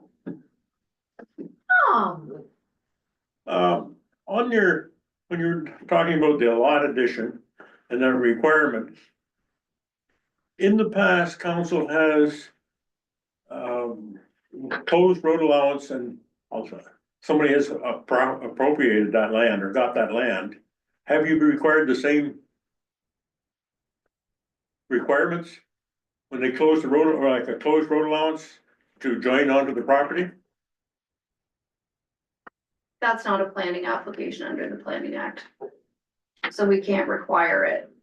But that's joining piece of property to another piece of property. How come it doesn't apply there if it does apply in this other case? I think it might have to do with the fact that there's already a lot piece of land, so it goes back to if the person would acquire the whole cookie versus a part of a cookie. Okay, I agree with you. I see what you mean now. You're not taking a piece of the, You're taking the whole thing and you're just taking it over. well.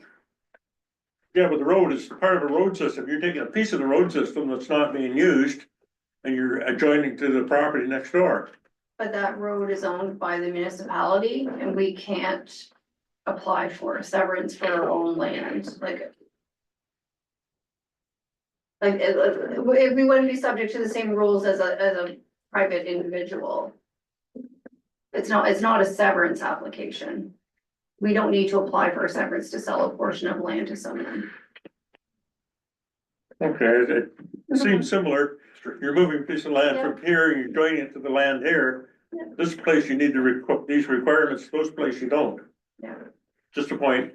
It's the way the land is, or the portion of land is created. So if it's not a planning application, we can't require an environmental impact study. Okay. Any questions online? Okay. So moved by Deputy Reeve Carroll and second by Councillor Bass, that bylaw 4148-2025. It should be 4149. My apologies.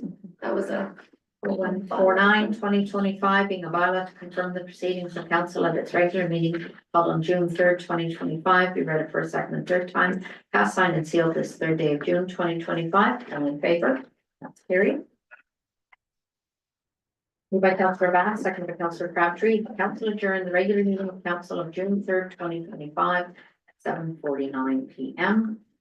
until June 17th, 2025 at 6 p.m. or at the call of the chair. All in favor?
Welcome to the committee of whole.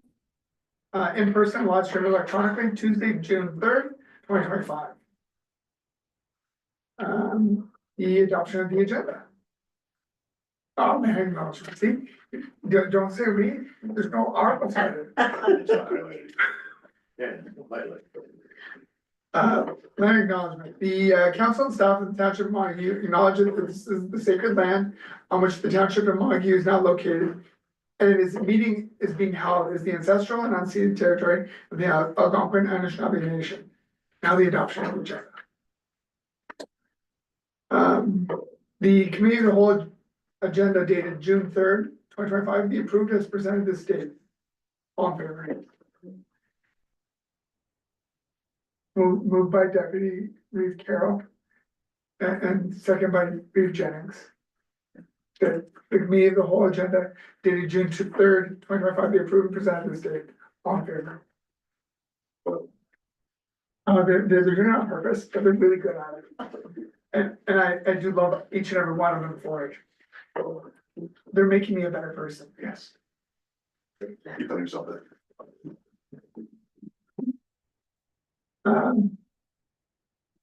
Sorry. We are, Reeve Jennings. Oh, sorry. Treasurer Deputy Clerk, Allison Bracken, Asset Management Plan, 2025 OREG 5588 147 requirements. Allison, Thank you, Chair. oh, by the way, for everybody who can't see her, she's laughing at me. As you received the presentation this evening from PSD Public Sector Digest, in relation to the asset management plan that meets the OREG 588-17 requirements for July 1st of 2025. And some of the things were noted earlier, I just want to make it very clear for the public that we're in a really good financial position. We have currently no debt. We will have debt with the new building. But all of the capital items are currently funded from the taxation allocations that get put to reserves and the gas tax and the OSIF funding. And that the plan is basically to continue the progress that has been made here over the last number of years. And a 1.6% increase is very minimal compared to other municipalities. So I think council and staff should be very proud of where this township has gone over the last number of years and moving forward. So included, and I did allude to this earlier, that the asset management plan being presented, because it did start back in 2024 still, and we weren't gonna have it all readjusted when we were this close to the end. So we've demolished the white storage shed, the red storage building's gone, Public Works old building's demolished with a new complex. All of those figures that show the buildings kind of at the lower end included all of those buildings. So the white building was in extremely poor condition, Public Works building was not in great condition, and the red shed was kind of fair. So keeping that in mind, the excavator, again, equipment in the asset management plan is basically just based on a lifespan of age, years. But the excavator that maybe is a 15-year cycle in the asset management plan might last us 20 or 25 years based on usage. Because we don't use it every day like a construction company would. The new fire pumper and tanker is in there, or we've purchased it now and was not in that current plan. The roads needs study, it's still using our old roads needs study, and until staff can bring forward a revision of our current roads needs study, we're going to keep it as is. And 2025 capital works like Birchall Culvert, Ferguson, Tetlock Road, etc., is not in there. Okay, so just to kind of bring that up, that those numbers and our average is actually probably, it's going to be slightly higher moving forward just with this year. So in the proposals, Sarah did show you 3 different proposed levels of service. The recommendation that she put forward was in collaboration with staff and based off of surveys that went out. So we gave notice in every tax bill last year in our messenger that the survey was up. Council took the survey, staff took the survey, and we had 112 respondents from the public. The survey results are attached. Overall, most people are satisfied or very satisfied depending on the department. I think no different than any other municipality, and it's nothing against staff. Roads are the things that people drive every day, and those are the services that they see the most. Those are the ones they tend to pick on the most, and fire is loved by everybody normally. So, but in those surveys, you did see that the recreation numbers came up, Rosedale Hall, things like that became that people thought we were doing well. And again, that's a change over time. And as Sarah had indicated, with grants and funding when it becomes available to us, to allow us to sit in a good financial position. So, staff recommended the current life cycle activities. It's ultimately up to council to choose whether you wanted option 1, 2, or 3 that was presented this evening. Keeping the current capital reinvestment rate, I think everybody around this table understands is not realistic, especially with the current economy and the changing in pricing. Plow trucks have doubled in price in 5 years. So, you can't really keep just current capital reinvestment, nor have you for your 3-year term that you've been on so far. The 3 budgets that we've done together, it's all included an increase, mostly for the building component. But as we near almost the required amount that we'll need for that, the intent would be to continue to do that and put it into roads and allocate it to the correct departments. You can maintain current condition, which she provided, which was really only a $200,000 per year difference, or current life cycle activities, so that we're preparing and being more forward and proactive as opposed to reactive thinking. Again, this council has already directed us with that, with the direction to provide a gravel maintenance plan that takes into account cost of maintaining gravel as opposed to putting hard surface, and what that means for development charge review as well. So, I know this is a lot of information coming at council, but I feel like we do provide you regular information and updates, and I don't think this is a surprise to anybody. So our recommendation is to go with option 1 and try to plan for that over a 10-year period of time. 1.6% is approximately $60,000 a year. When you look at that, that's very minimal. When you have other municipalities that are millions of dollars, potentially per year, hundreds of thousands of dollars per year behind. So this, and that will move us towards a better overall condition of our assets and ratings and put us in a better financial position for replacement. So, is there any questions from council in relation to the plan? I was gonna bring up a comment because it's really good to hear this, and I think it's good that we repeat. This is not the first time you've heard this too as well, and I think it's great that it's coming back to talk about where we're going, and especially in the 25 and everything else. I think it's great. One thing that came up with the county, I remember, they're talking about the fire trucks, because it's a mandatory, because we talk about like the life cycles of vehicles, but fire trucks have a hard cap of a mandatory 20 years that they have to be replaced. And there is some allocation that's going behind that to say like, maybe that needs to be changed. I think Steve Fournier, who's on, there used to be a fire chief, he goes, back up, I think he tried to date himself, but back in his day was with the old milk run trucks or something like that, with the water trucks, that kind of stuff. We maintained those, they were super like old. And now we're on this 20-year window on these trucks, and they look pretty darn good after 20 years when they're maintained and there's not a lot of kilometers on them. So I think that might help as we go forward in the future. If that gets changed and we're able to have a longer one, it might help with that sort of, so I just kind of like that. Hopefully we might see that on the horizon. That might even help us out too as well. But it is nice to hear that we're also in, obviously, just to reiterate that the shape that we're in. I mean, every municipality struggles, including us. But it's all about struggling less than the next guy, and that's where we're at. And I think that's everybody on the table and the great staff that we have too as well. So, no questions.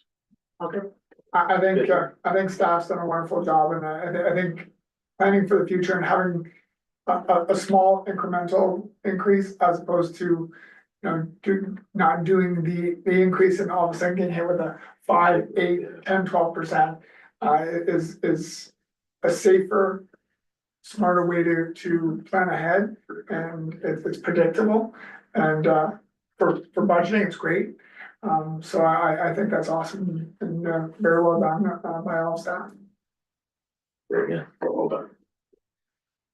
On that note, moved by Reed Jennings, second by Councillor Bass, the council approved the 2025 asset management plan to meet the OREG requirements for July 1st, 2025 deadline. And the council approved the option 1 proposed levels of service for the current life cycle activities, as their options will see a reduction in service and or average conditions of assets. And the council directs staff to look at alternative lifestyle strategies such as gravel maintenance versus hardtop for traffic roads for future investments. And further, that council directs staff to bring a bylaw to approve the plan at the council meeting of June 17th, 2025. All in favor?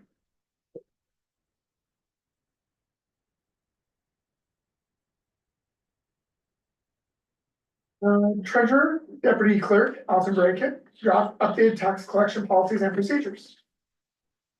Thank you, Chair. So this is one of the policies that we'll probably look at on an annual basis. Sometimes maybe it won't need adjustments, sometimes it does. So the adjustments that are being presented this evening are nothing too substantial, but just it hasn't been updated by council since 2017. So some of the changes are just to note that we're going to strive to be below the 10%. We have been below the 10% in relation to total taxes only for tax arrears, because it is a key performance indicator for the province. So we do try to maintain that, including legislation sections, just to make it very clear that we can only charge a maximum of 50% from last year's total. That wasn't in there. Addition of OMIT's TIAs. So OMIT's TIAs are tax incentive applications, so like farmland, those types of things, and other impact adjustments to the wording for tax changes, because we complete those after the final billing each year. So final billing gets done and I do those right away and they go out kind of together for people, because some people see credits, some people see increases. Change charter banks to just financial institutions. Change wording in the pre-authorized payment plan to include for those up-to-date accounts. So we don't accept people to register for the pre-authorized payment plan because that plan is interest-free. So if they're not paid up, and that has happened previously here, is that people were put onto it and they owed maybe 2 years of arrears and there was no interest being charged to them. So I removed them from the plan and started charging interest. So the pre-authorized payment plan is for people who are up to current taxes. Otherwise, they make payment plans. And with online banking now, you can set up monthly payments and things like that. Some spelling and grammar issues under collection option, adding the wording of where suitable and or an option for personal contact. So with the change to cell phones, a lot of people don't have landlines. You can't look them up on 411.ca. We can't find these people. We don't keep that information. So if we have it and it's available to us, yes, we will make that. But that is a changing world in relation to being able to 411.ca and reverse look up somebody, because very few people have landlines. Under collection process, item 5, adding the wording, a satisfactory payment arrangement will mean that the account will be paid up to current within a 2-year period unless otherwise approved by council. What I find is that if someone is not applying a payment plan that would get them up to current in 2 years, they continue to fall behind because they don't dig out of the interest game, or they never feel like they're getting ahead. I don't think any of us want to set somebody else up for failure, and that's where we'll leave it open that if it's a really extenuating circumstance, it can come to council for an approval beyond 2 years. But for me, as the treasurer, that is the guideline I use. It's just, I'd like it to be in the policy, unless council would like to see something different. But if we're trying to stay under that 10%, we need to be mindful of that. So again, they're not substantial. It's more just kind of cleaning up and clarifying some areas. because we're currently in that situation where, people received final notices and, we're following up. And I just want to make sure that everybody's on the same page. I remember when the contract treasurer was bringing in that pre-authorized payment plan. And I thought at the time it was very clear that though to be eligible, you had to be current in your taxes. And I know that that's standard practice across municipalities that bring those in. So I'm surprised that it changed because that was something I do remember him stating. And that's why I'm asking for it to go into the policy to make it very clear that if there's a changeover of staff, Yeah. the policy clearly indicates that the direction is pre-authorized payment for only those who are in current good standing. And also on the collection, the 2 years to make arrangements makes sense because again, the register for tax sale is like at the 2-year mark. Yep. So, and if, as you've stated, if they're not getting ahead, then it's not benefiting them, so. Yeah. Nora? Moved by Councilor Bat, second by Deputy Carroll, that council approve the recommended update for the tax collection policy and procedures as presented in the state. And the council directs staff to bring forth a bylaw for approval up to the June 17th, 2025 council meeting. All good. Okay.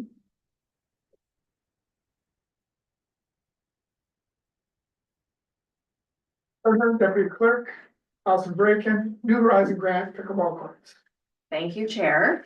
So in September of last year, we applied to New Horizons Senior Grant through the federal government. And we were provided notice earlier this year that we were successful in the full $25,000, which is the maximum grant application for pickleball court over at the 22 acres. We needed to wait 6 weeks of formally receiving our signed contract, which it has been. So now I'm coming in front of you.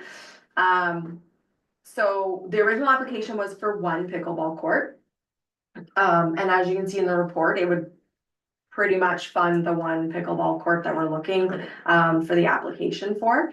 We did reach out though, with the popularity of the sport, of looking at the option of putting 2 courts in side by side and fenced in. We received pricing from a professional pickleball court contractor, which was excessively high for what we can afford here at $174,000. With that being completely unrealistic, we quickly pivoted and requested pricing for broken out to do it kind of look after the contract ourselves on the various subs. So you do see in front of you that we received 2 other pricings on top of the full 174,000, which I'm assuming council is not interested in discussing. For excavation, granular drainage, asphalt of HL3, so a 50 mil lift and a 50 by 50 space. So that would have an extra 10 feet around for the fencing, because if you're Deputy Reeve Carroll and you have long arms, you need to have some space around the lines. Chain link fencing that would be 8 foot high, so similar to the fencing that we put up at the back side of the property at Rosedale Hall. Pickleball flooring, which my recommendation to council would be to approve us to move forward with the flooring, but to allow staff to get pricing for painting, and if painting is very realistic, substantially less, to try the painting first, and then we could always move forward because it's reserve usage anyways. I know other areas have done painting and they've said it's been fine. And then nets for the court. So the estimate for 2 courts comes in at a total of, again, an upset budget limit of 65,000, which 31,000 would be us, and the grant funded would be 25,000. With a difference of the $9,000 potentially, but again, the flooring itself is $12,000. So if we can get painting for 1,000 or even 2,000, we can do it 6 times for the cost of the flooring. To see again the usage, those types of things.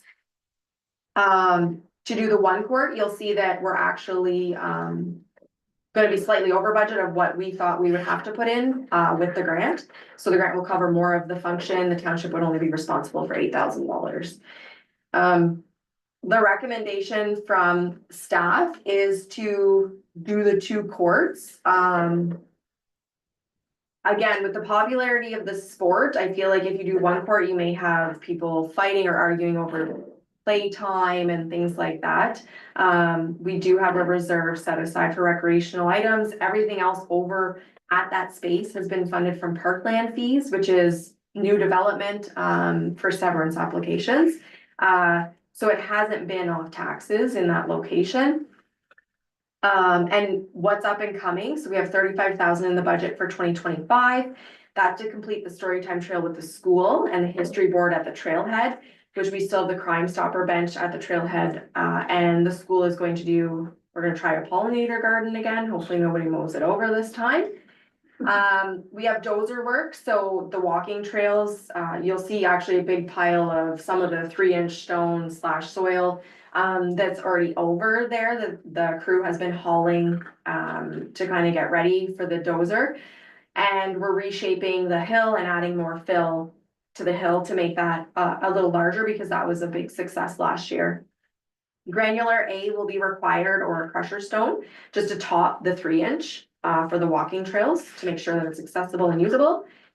Drainage, so we're looking at the school board requires a drainage plan for us to get access to the soccer field, which is a bigger discussion when that plan comes forward to you. But there's also another access location that the schools put a gate in their schoolyard just off the kindergarten playground to safely access the usage. But the school board is requesting a drainage plan first. So we do have an estimate from the engineer to complete that. And so the $5,000 from out of our budgeted number would be involved in that. We're looking at lighting options. So to potentially put a pole at Sliding Hill, I think everybody heard that last year. Lighting would be nice. And then potentially feeding to volleyball, center light post, and pickleball courts. The $5,000 more likely not enough, but I'm just trying to kind of figure out for the 35 what we have, and then our report will come back to council based on what happens there. So yeah, it's kind of a lot, but the 22 acres is really under work and moving forward, and I think it's a positive thing. I think the $25,000 is positive, and by no means, I mean, if council wants to go with one court, we can do that as well. But the option is to consider the 2 courts.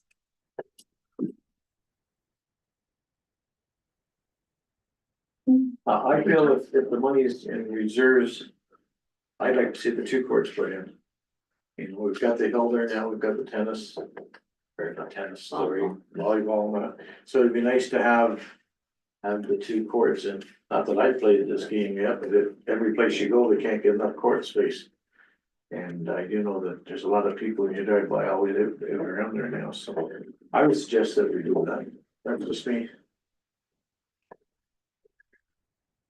He's a good at you. Whatever you did. No, I mean, listen, I think I'm all for the development of the 22 acres and moving forward with doing stuff there. Like, I'm excited every time we talk about what we're doing there. It's, you know, it's one of those things that can't reiterate enough. I'm excited about that we're moving forward with recreation stuff in the township, and we're doing it in the 22 acres. I mean, it's one of those things that I really look forward to for the last, since I've been here. So it's super exciting. I agree, Jim. I think, I mean, there's a reserve piece there too as well that we've put into. This is the time to use it for something like that. My only question would be for saving costs and everything else is the fencing. Is it something that you think is a 100% requirement to have, or is something that we could build and have it and see the usage?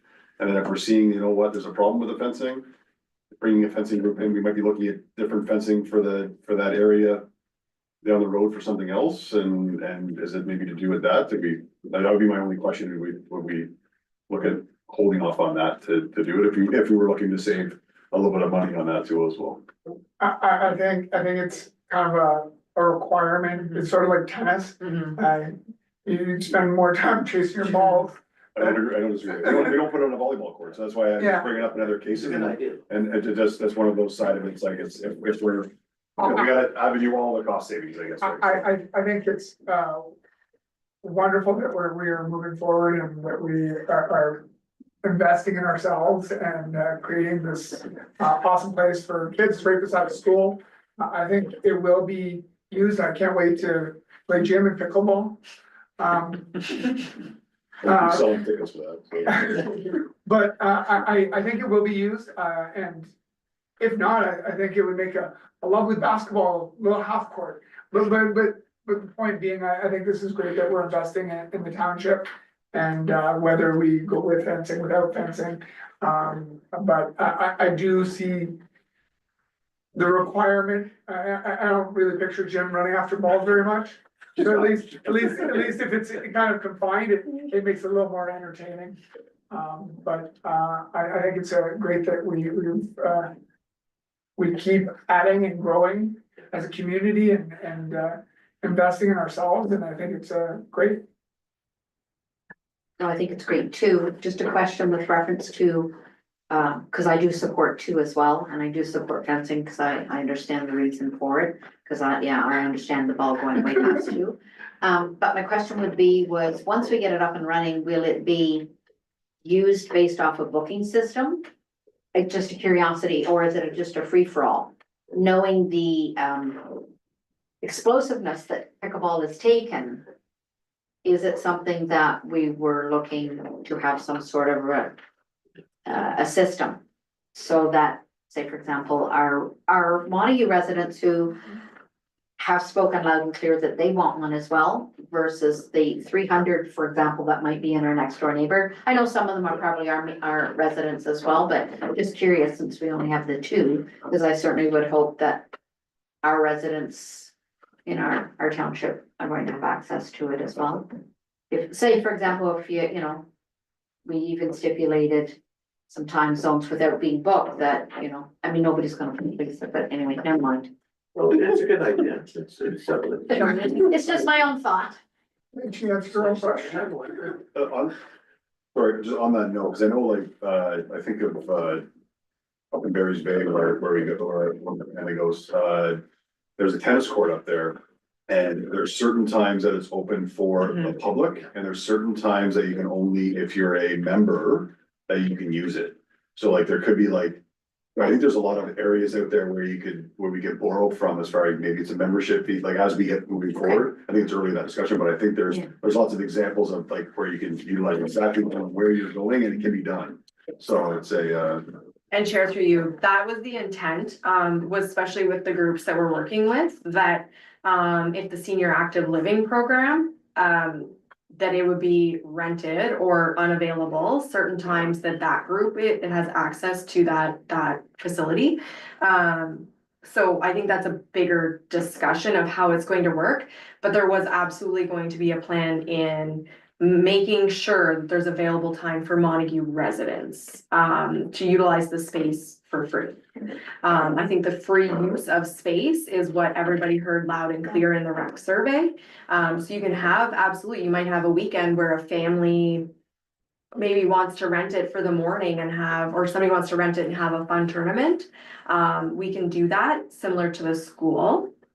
But I think that council needs to be mindful of leaving open free time space for the residents to use a facility like this, because that is what came out very clear in the survey.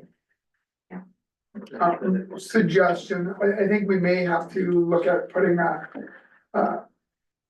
signage, a lockbox, where we can kind of say, okay, volleyball courts are booked on Saturday between this time and this time by this group or whatever. So that way when people show up, if they're going to play volleyball, they can say, oh, we can play with it till 11, but it's booked from 11 till 3.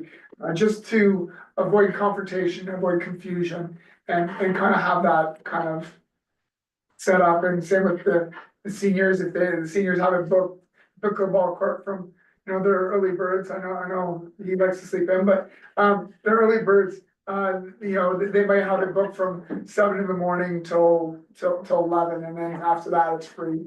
But I think this is great. We've really we're moving forward. It's awesome.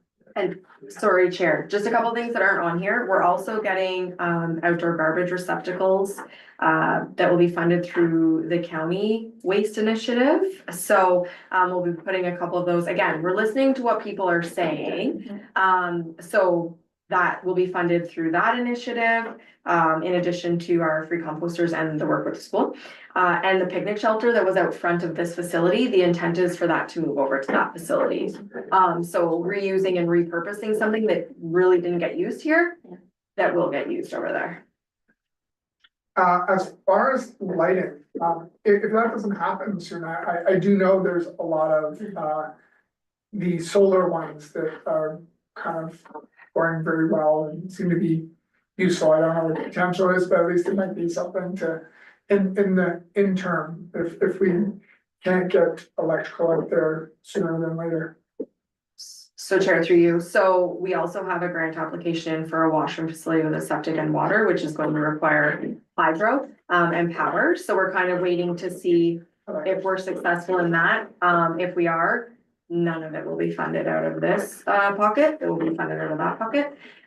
So we're waiting, that was a March application, so we're waiting to hear from that to determine, this is really just earmarked to move forward with that. But Councillor Bass brought up a good point. There's a hydro pole right there that could potentially have a light on it to light up some of the area. So there's a number of opportunities and ideas being thrown around. There's also a potential for somebody to be a sponsor if they would like to be, or even do the labor for free and just charge us the material. And we can put their information up. So I think that there's all those options. I prefer the other pocket. I really love, like, that last point about the sponsorships, actually, we talked about that in the past too as well, I love that, and we've heard it from some of our businesses too as well, they wanna put up their signs, that kind of stuff, so I look forward to looking as we go down that road with that sponsorship side and putting up, especially the local businesses in our municipality specifically, but if people wanna also sponsor stuff from outside our municipality, in our municipality, I think that's fantastic too as well, so. Okay, So that's why I'm saying these numbers are earmarked, cause there are discussions happening even potentially for the Grand Array and things like that, we'll bring back for final council approval for any naming rights, which we've discussed previously. But these are really just earmarked numbers to give you guys an idea and the community an idea of what our intention is to get completed this year before this transitions out of my pocket and my hands. no, this is all great, and agreeing with Jeff on this one as well. I've seen it at like Perth, I think it's Perth swimming pool, they have all the signages where everybody donates and they get their signs up and. And the pickleball fencing is a great location for that signage. Yeah. Okay, for the fencing, it's fantastic. Right along the roadway. Is that why you put it there? You should have led with that, no, I'm just kidding. Yeah, so that's obviously an opportunity for us. Did you put the baseball diamond near the roadway? No, There's law fencing there. yeah, no, it's in the back. We're gonna the walking trail, like, see the advertising on the walking trail. Okay, so I just wanna make it very clear to council, the intent is, I do wanna get pricing for painting as opposed to $12,000 for flooring. But you're just approving up to a maximum, okay. Good eye. Good. I'll make it be very clear. Moved by Deputy Rick Carroll, second by Ray Jennings, the council approves staff to proceed with option, I'm gonna say with one. One. For the pickleball courts at Montague 22 Acre Park, as presented this date.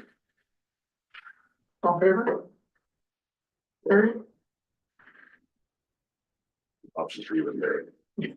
Option two is not option. Return the money. Never. Returning. Treasurer Deputy Clerk Alison Bracken, request for portable washrooms application. Thank you, Chair. So the portable washrooms has come up a couple of times at Rosedale Hall. I know there's been a lot of requests because the hall is not open and or available at all times for the little users of the park space. And when you gotta go, you gotta go. So It came forward, now through Deputy Reeve in the U12 soccer, they're using the soccer fields at the school. And there's no facilities, there either. This discussion came up even in all of the discussions with the soccer field.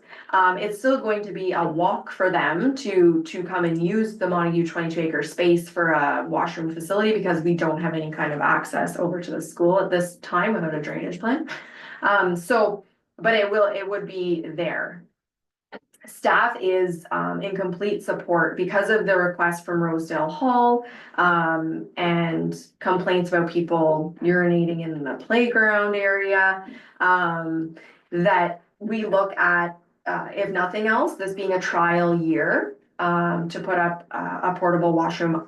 Our recommendation is to do both parks. If you're gonna do one, do both, and have that available. As I said earlier, we do have a grant in place for the Montague 22-acre park to eventually move towards a washroom facility that would be on the grounds. So the cost in front of you was a monthly cost per portable washroom of $500. The company has since come back to us, and it's about half of that per month now, for the portable washroom. And that still includes the weekly pumping, cleaning, toilet paper, hand sanitizer, etc. And then the delivery and pickup now is an additional $25 each way. So one at the beginning of the season and one at the end of the season per portable washroom. That does not include any damage or vandalism to that facility, which it can happen. So just keep that in mind. And I guess, so the options to consider are to provide one portable washroom at each of the park spaces for June, July, August, September, October. I think after that, they would leave. That's what most municipalities do that utilize these as, because many of them do bring in portable washrooms for the summer seasons. And direct us to include the cost for this in the 2026 budget moving forward. And that you approve the use. I think the upset limit now would probably be $3,000, not $6,000, if we don't have a surplus to fund this item in the 2025 year-end documents. Option 2 is just to provide one at the Montague 22-acre park. Again, still direct us to put it in the budget. Or option 3, don't provide anything. I think that council needs to be aware that as we build our park space, these are facilities that are going to be required. Yeah. It has minimal impact. I don't expect it. I expect it to, our current budget is going to pay for these costs. It's just in the event that it doesn't. But I anticipate it's gonna cover it. Yeah. Something gotta happen. Yeah, for the soccer side of it too as well, there, you know what, I think it's exciting for us because now that field is being used by the soccer association. That was our goal when we, you know, that was the goal when it was built. That was the goal when we fixed it up. And now the soccer field is, and talking with the people from the soccer association too as well, is that they're seeing their numbers growing and they're seeing that there could be more use of it too as well, which I think is, and they're looking for those fields. And they're running out of space in Smiths Falls, so like this is exactly what we were hoping for when we fixed that and did it. But one of the things they do require though when they have games for like outside games is a washroom too as well, so it's kind of hanging them up a little bit in that sense. So I think it's I agree. I think it's also important for like the people that are gonna go play volleyball and we get a pickleball court in there and Jim needs to go to the bathroom, he has a spot to go, so it's a I think it's good. I also want to allude into another piece of that too as well, because this was brought up in the past.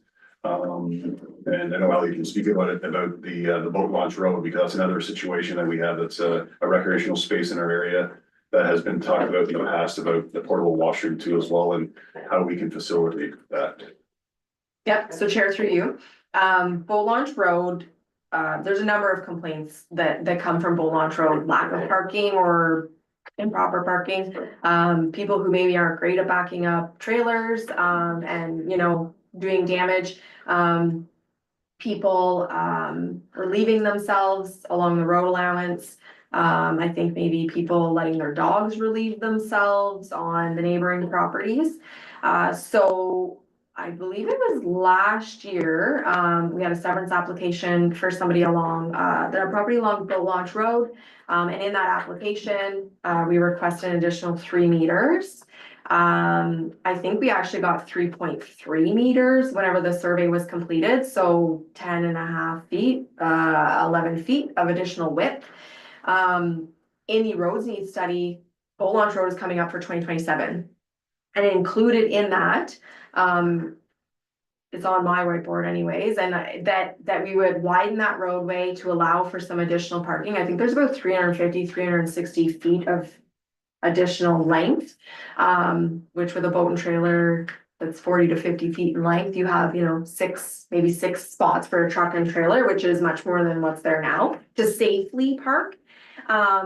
Included with that would be also a location that we could safely mark off a portable washroom that wouldn't be in front of somebody's house in a location that's gonna get hit by somebody who cannot reverse a truck and trailer very well. To be able to provide that. So that is in the plan. We've heard, again, we're listening to the people, we're listening to what's being requested, and the plans are in place. And you know, during those severance applications, when we have that ability, we're requesting that to make things better. And it is, I believe it's slated for 2027.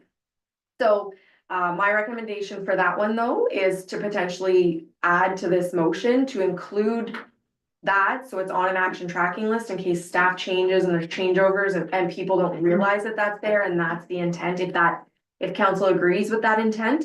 Cause that's currently our intent, but whenever, again, you have staff changeovers and things get lost, but if it's in a resolution on action tracking, sometimes they don't get lost. So, my recommendation would be we did it for a reason, so I'd hate to see that road get done and not get missed. Because the intent is there, we're listening, we are, just sometimes it takes us a couple years. We're doing it with the money we have. You know, I think that's great, it's awesome, right, because we talked about this like a few years ago, and it's great that we've done those steps to make sure that it stayed in the picture to do that, and I think, I mean, the complaints are there. If you ever launch the boat from there too, as well, you see other boats that are there, it gets pretty congested in there. So I think that this is great, and if you're down there and you're talking to the people, there's especially the person that's right in the corner there, I've had an amount of times that people knocking her door and everything else, and I mean, this is good, like, 'cause we're listening, because I think that's a great thing. I'm in full support of moving that forward and getting it off your whiteboard per se, and then that action tracking to make sure that we're we're doing that, and we've like, you've done a great job at setting it up so we can do that. So I'm game for obviously doing this and then moving it, so we have it on the action tracking so we can move forward. Yeah, I'm in favor of exactly all of that, so. And Chair, oh, sorry. No, go ahead. So, in discussions with that too, so, Beak Road, everybody's familiar with Beak Road. So then the property that's next to it, away from the river, I'm not good with direction, okay? So away from the river, that property sold in 2021. Those are the types of things that we as a group should be looking at. That would have been, you know, it's like a 3.5 acre parcel of land that is right there that would have been perfect for parking and a facility and things like that. So I think that on the big scheme and big picture of things, we also need to look at that. Because the Conservation Authority maybe would have even partnered with us with that being their boat launch. That when those opportunities arise at such a limited cost, that maybe we should look at that, or maybe that should be in the action tracking, that if those parcels come up, that it's a conversation at least, to determine an approach.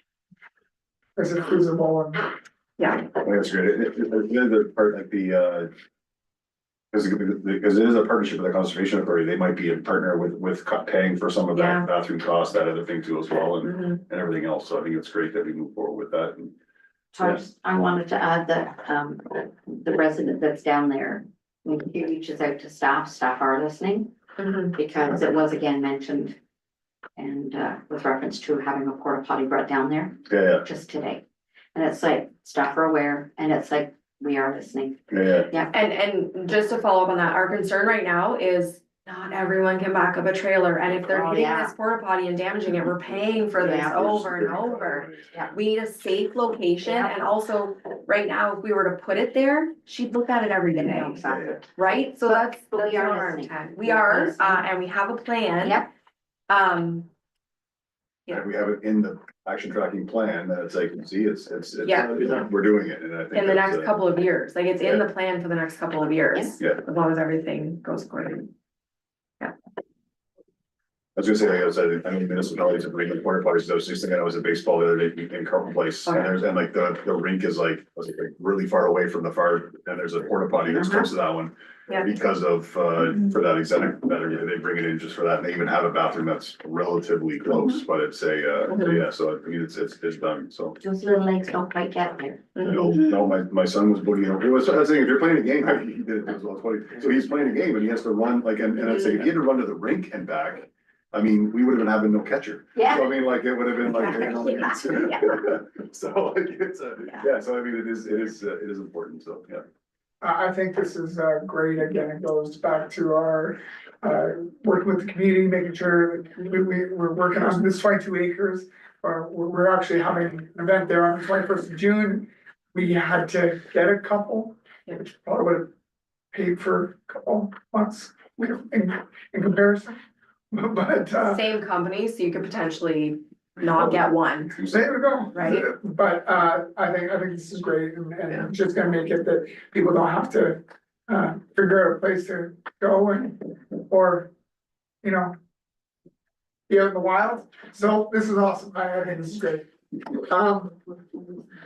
Moved by Reed Jennings, second moved by Councilor Abbas. The council approves. Again, I believe option 1 is the one we're going with. With the caveat to the Volvo, right? Yeah. With the piece of making sure that we're moving I'm gonna wordsmith that. Yeah, so I think it should be, and further that the boat launch road widening be included on the action tracking list to accommodate parking and a portable washroom facility. You do realize I don't write as quickly as you. I'm gonna type it. Okay. Well, let's not get too carried away here. Sorry, and further that Boat launch road. Council approved the addition of the boat launch road widening for parking and a portable washroom facility location. Can I just put it into your notes? Put a little asterisk. Whatever you want. Whatever you want. Further that council approve the addition of the, that would be better as well, right? Boat launch, road addition for widening and a portable washroom facility. Yeah. Well, I think that's. To the action tracking list, is that in there? Yeah. And. Sanitary action tracking. You can just read it right off. Yeah, I can spell it. I wrote fancy notes. I love it. That's per person.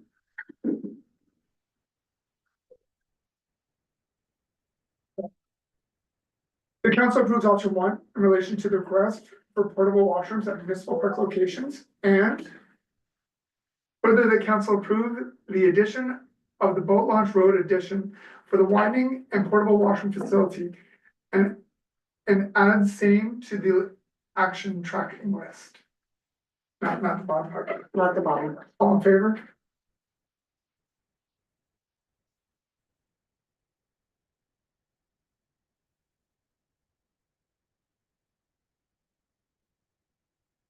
Treasurer, Deputy Clerk, Allison Bracken, Fire Department, dry rack for new complex. Thank you, folks. This is my last one. So this is, we've applied to a couple of grant applications to get, the washer unit we got through a provincial grant. The dryer unit, we have been unsuccessful in 2 applications for this. It's not one of those fun, I guess, to, fund and get a photo with for some of these organizations. So this is included in the new complex. It's our responsibility to supply the drying rack, and the contractor is to put it in based on our complex agreement. Back, we did discuss modernization reserves on April 15th when we brought forward the report in relation to changing some of the water system and things like that. So we went from we had earmarked $100,000 of that. And now we're only using 44,000 of it. We did indicate at that time some additional modernization items would be coming forward. We need to use these funds or we need to have them earmarked. So this is one of the items that we were anticipating that again wouldn't be funded from the municipal tax. It's a provincial funding and grant that was provided back in 2020, 2021. That we could purchase the item. The options for council are to not approve, to approve, and approve the modernization reserve usage up to 22,000. We have quotes, we're anticipating it only being 15 to 16,000. But because of tariffs and a lot of fire equipment coming from the States, we wanted to just leave a bit of a buffer, that we're not coming back to council. We are anticipating though that it should be 15 to 16,000, not the 22. But just for clarity on that. Again, we have the funds in the modernization, we need to earmark them and or use them. And we need the drying rack unit. I think that we're gonna have two extractors or washing machines. It usually takes several days for bunker gear to dry, because right now it just hang dries. That puts a fire member out of service for several days, where this is going to accommodate 6 sets of gear. So number one, they're gonna get washed, extracted more often, and they're only gonna be out of service for about 3 or 4 hours, as opposed to 3 or 4 days. So all around, it's good, and council approved it in our layout and our drawing, and we want to get them ordered because it's 2 to 3 months waiting time for these types of things. We tried as hard as we could on the grant side and waited as long as we could, but sometimes we have to, again, it's still a grant, it's still funding that was received from the province. We're just allocating it. We switched our water, and went over, have the ability to fund this. Use it before we lose it. Sure. Use it. You have the order. And the guy, the fire people have to have dry bunker gear. It's important. We need them in our communities when we need them. And it's a lot cheaper than buying double sets of bunker gear. That's true. Which has almost doubled with, again, the tariffs. So, yeah. Moved by Councilor Bass, seconded by Deputy Reed Carroll. The council approves option 1 in relation to the purchase of the dry rack for the fire complex. All in favor? Didn't say different names. Municipal manager, clerk Kristen Cote, bill 17. Protect Ontario by building faster and smarter Act 2025. Okay, thank you, Chair. So another piece of legislation with the promise to build more, faster and smarter. Yeah, pardon me? Or 2 to 3. 2 to 3, faster and smarter. Okay, so attached to this report is a really good summary from the Ministry of Municipal Affairs and Housing. But this report summarizes that a little bit better, puts it in layperson's terms. So I'm just gonna highlight a few of them. Now, just to keep in mind that the Environmental Registry of Ontario is open for comments to June the 11th. So if council would like staff to submit comments on their behalf with respect to these proposed amendments, then we can discuss that this evening, and I'll take some notes and I can submit comments on your behalf. So I'll highlight some of the key items that are most impactful to Montague Township. There are items in there that relate more to dense communities with transit, which obviously would not be us. Let's see, so accelerating provincially funded project delivery. So the minister would have the authority to request information and data from a municipality or a municipal agency needed to support infrastructure projects funded in whole or in part by the province. A lot of these items here, it's still very open-ended as to exactly what that would entail. There will be some consultations with municipalities that will hopefully provide a little bit more clarity. So I'm not exactly sure what that first item would require of us, you know, requesting information and data, what sort of cost and staffing implications would that be? It's hard to say until we have a little bit more information. One of the items that I found was interesting was with respect to the corridor management permitting process. So any property that has frontage or is in vicinity of a provincial highway, the permitting requirements are very extensive. So I would imagine that there might be a little bit of an alleviation of some of those requirements, and maybe there'll be some more development along provincial highways, maybe less permits required to facilitate that. Another one that I thought was very interesting and very topical was as of right variations from setback requirements for minor variants. So right now, you've got your zoning bylaw, you've got specific setbacks. So let's say, we'll just use, for example, let's say it was 10 feet, but let's say the person was at like 9.9, that would require a minor variance. So the proposal would be that there would be a 10% sort of reprieve from that person having to get a minor variance, therefore being more permissive and getting some files pushed through a little quicker. What other good ones are in here? You can, like, if you have any questions about some specifically, there are a lot with respect to development charges. Alice and I have had some conversations generally, and I'm sure she might want to maybe say something with respect to these. So right now, residential development requires that your development charges are paid for your regular residential development, paid at the time of applying for the permit. And the proposal is those development charges would be deferred until occupancy permits are issued. So that's a little bit frustrating.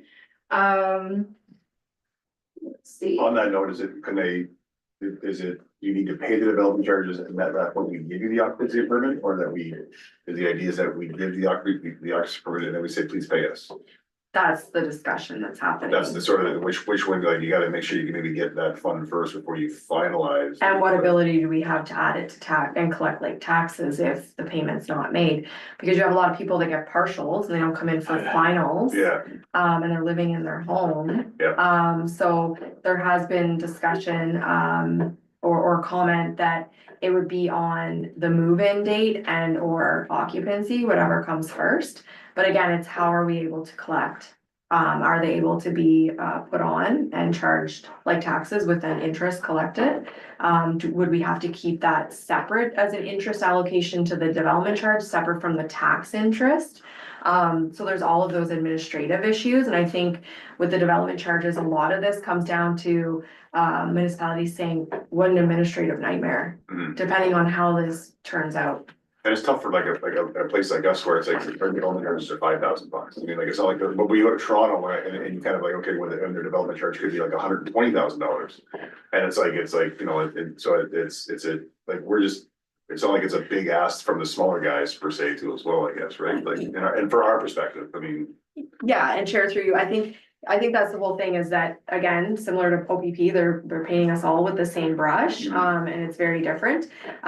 Because they're allowing for the deferral of the payment, this is going to allow for developers, they can potentially, if they have a 20 lot subdivision, they can pre-purchase all 20 lot development charges ahead of time if you have a schedule that it changes each year and increases, which again, Montague doesn't. So it's going to be the same whether you purchase it this year or next year. But then you have to keep track of that and that purchase and that administrative side. And then again, the interest that's collected on that, because it's technically not a DC until the house is built. Where does that interest, like, how does that fundamentally work, from an administrative side?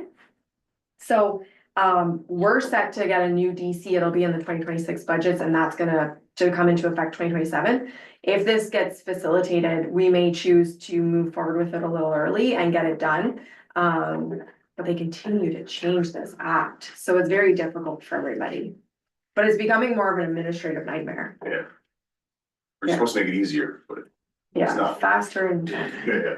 Not sure, that's more confusing.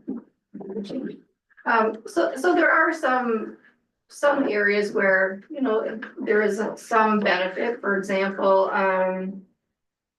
the preferential treatment for Canadian manufacturers, so we're starting to, put our own Canadian materials to the forefront. And alleviating people from paying the application fee for those, the use of the Canadian manufactured building materials. And those other ones that I think are.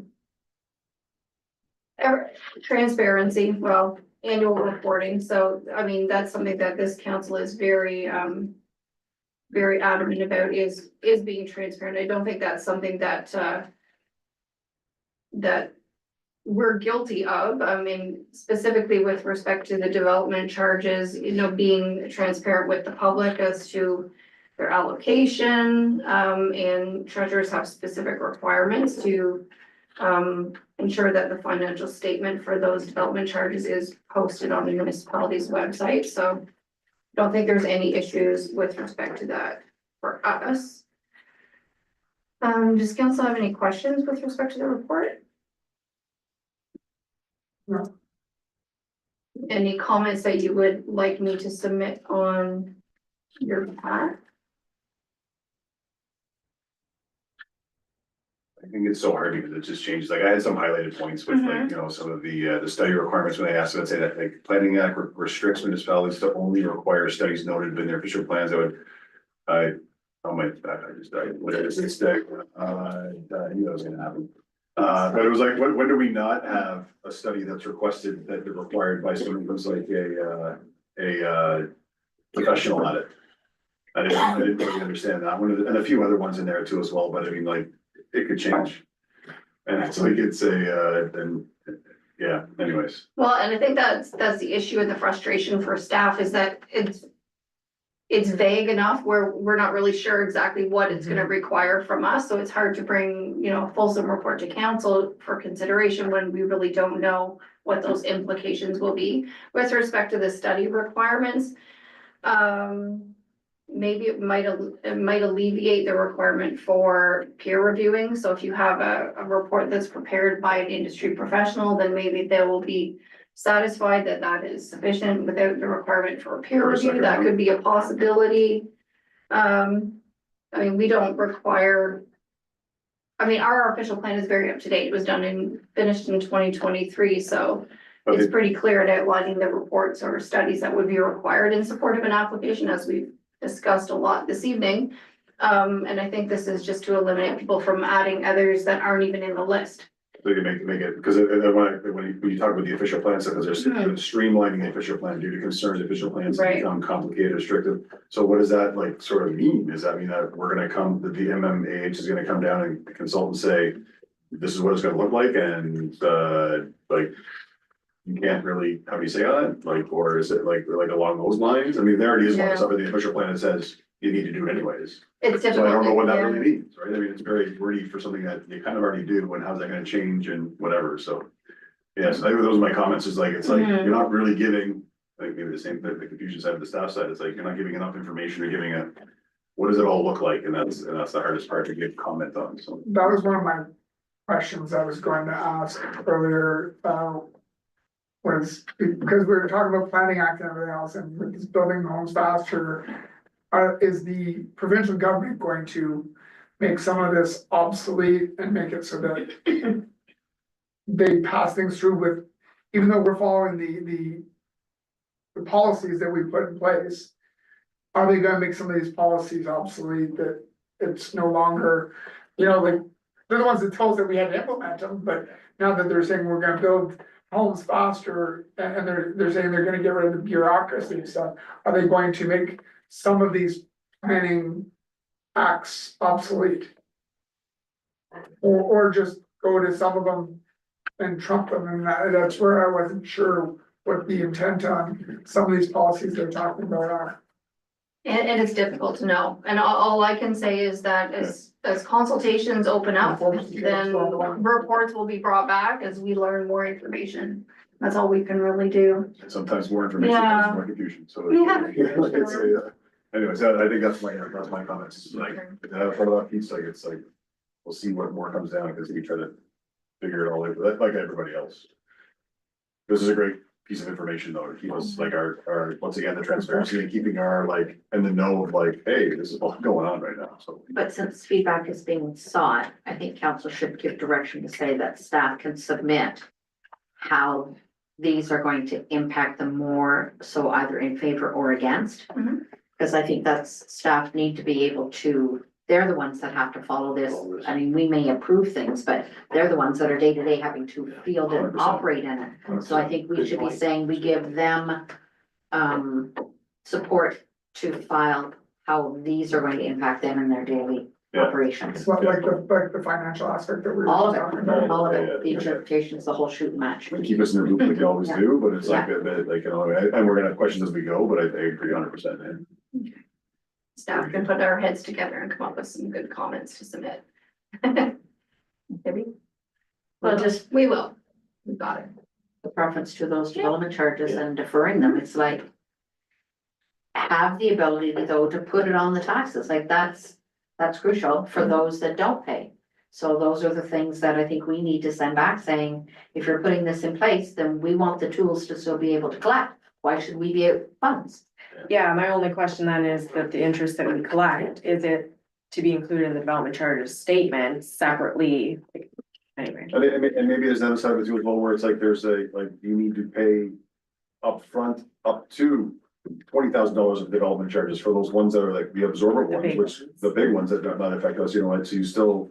Like, we're protectors, because then once again, we're a small one, but we like the ones in Toronto are like, or other bigger cities sometimes huge, so maybe there's an uptick number, it's like you have only to pay to a certain amount. Which would then encompass us, I don't know, like, it's wondering, it's spitballing ideas, right, so like, it's as far as how that can work for us. Again, where they don't understand that rural and Yeah. urban are very different. Yeah. Yes. Like our neighbor is $50,000-$60,000 for a development charge. Yeah, We're $4,700. There's a big difference there. You know, they have staff of thousands of people. but we see that the decisions made for electronic, Ottawa's Yeah. every great example, we see the decisions that are made because of situations from those places. There's 444 municipalities in this province, Yeah. and we're not all Toronto and Ottawa, it's like, I mean, Yeah. like, yeah, anyways, I mean. We can rant and rave until midnight about that, and so, but anyways, yeah, but thank you, I think this is really good.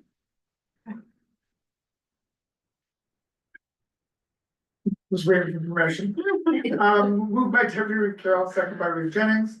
The council receives staff report on Bill 17, Protect Ontario by Building Faster and Smarter Act 2025 as presented. And the council directs staff to submit comments to the province as discussed this day.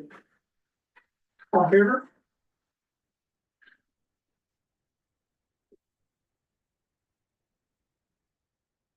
No reports of committees, no petitions.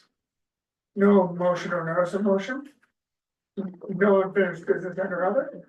Any questions?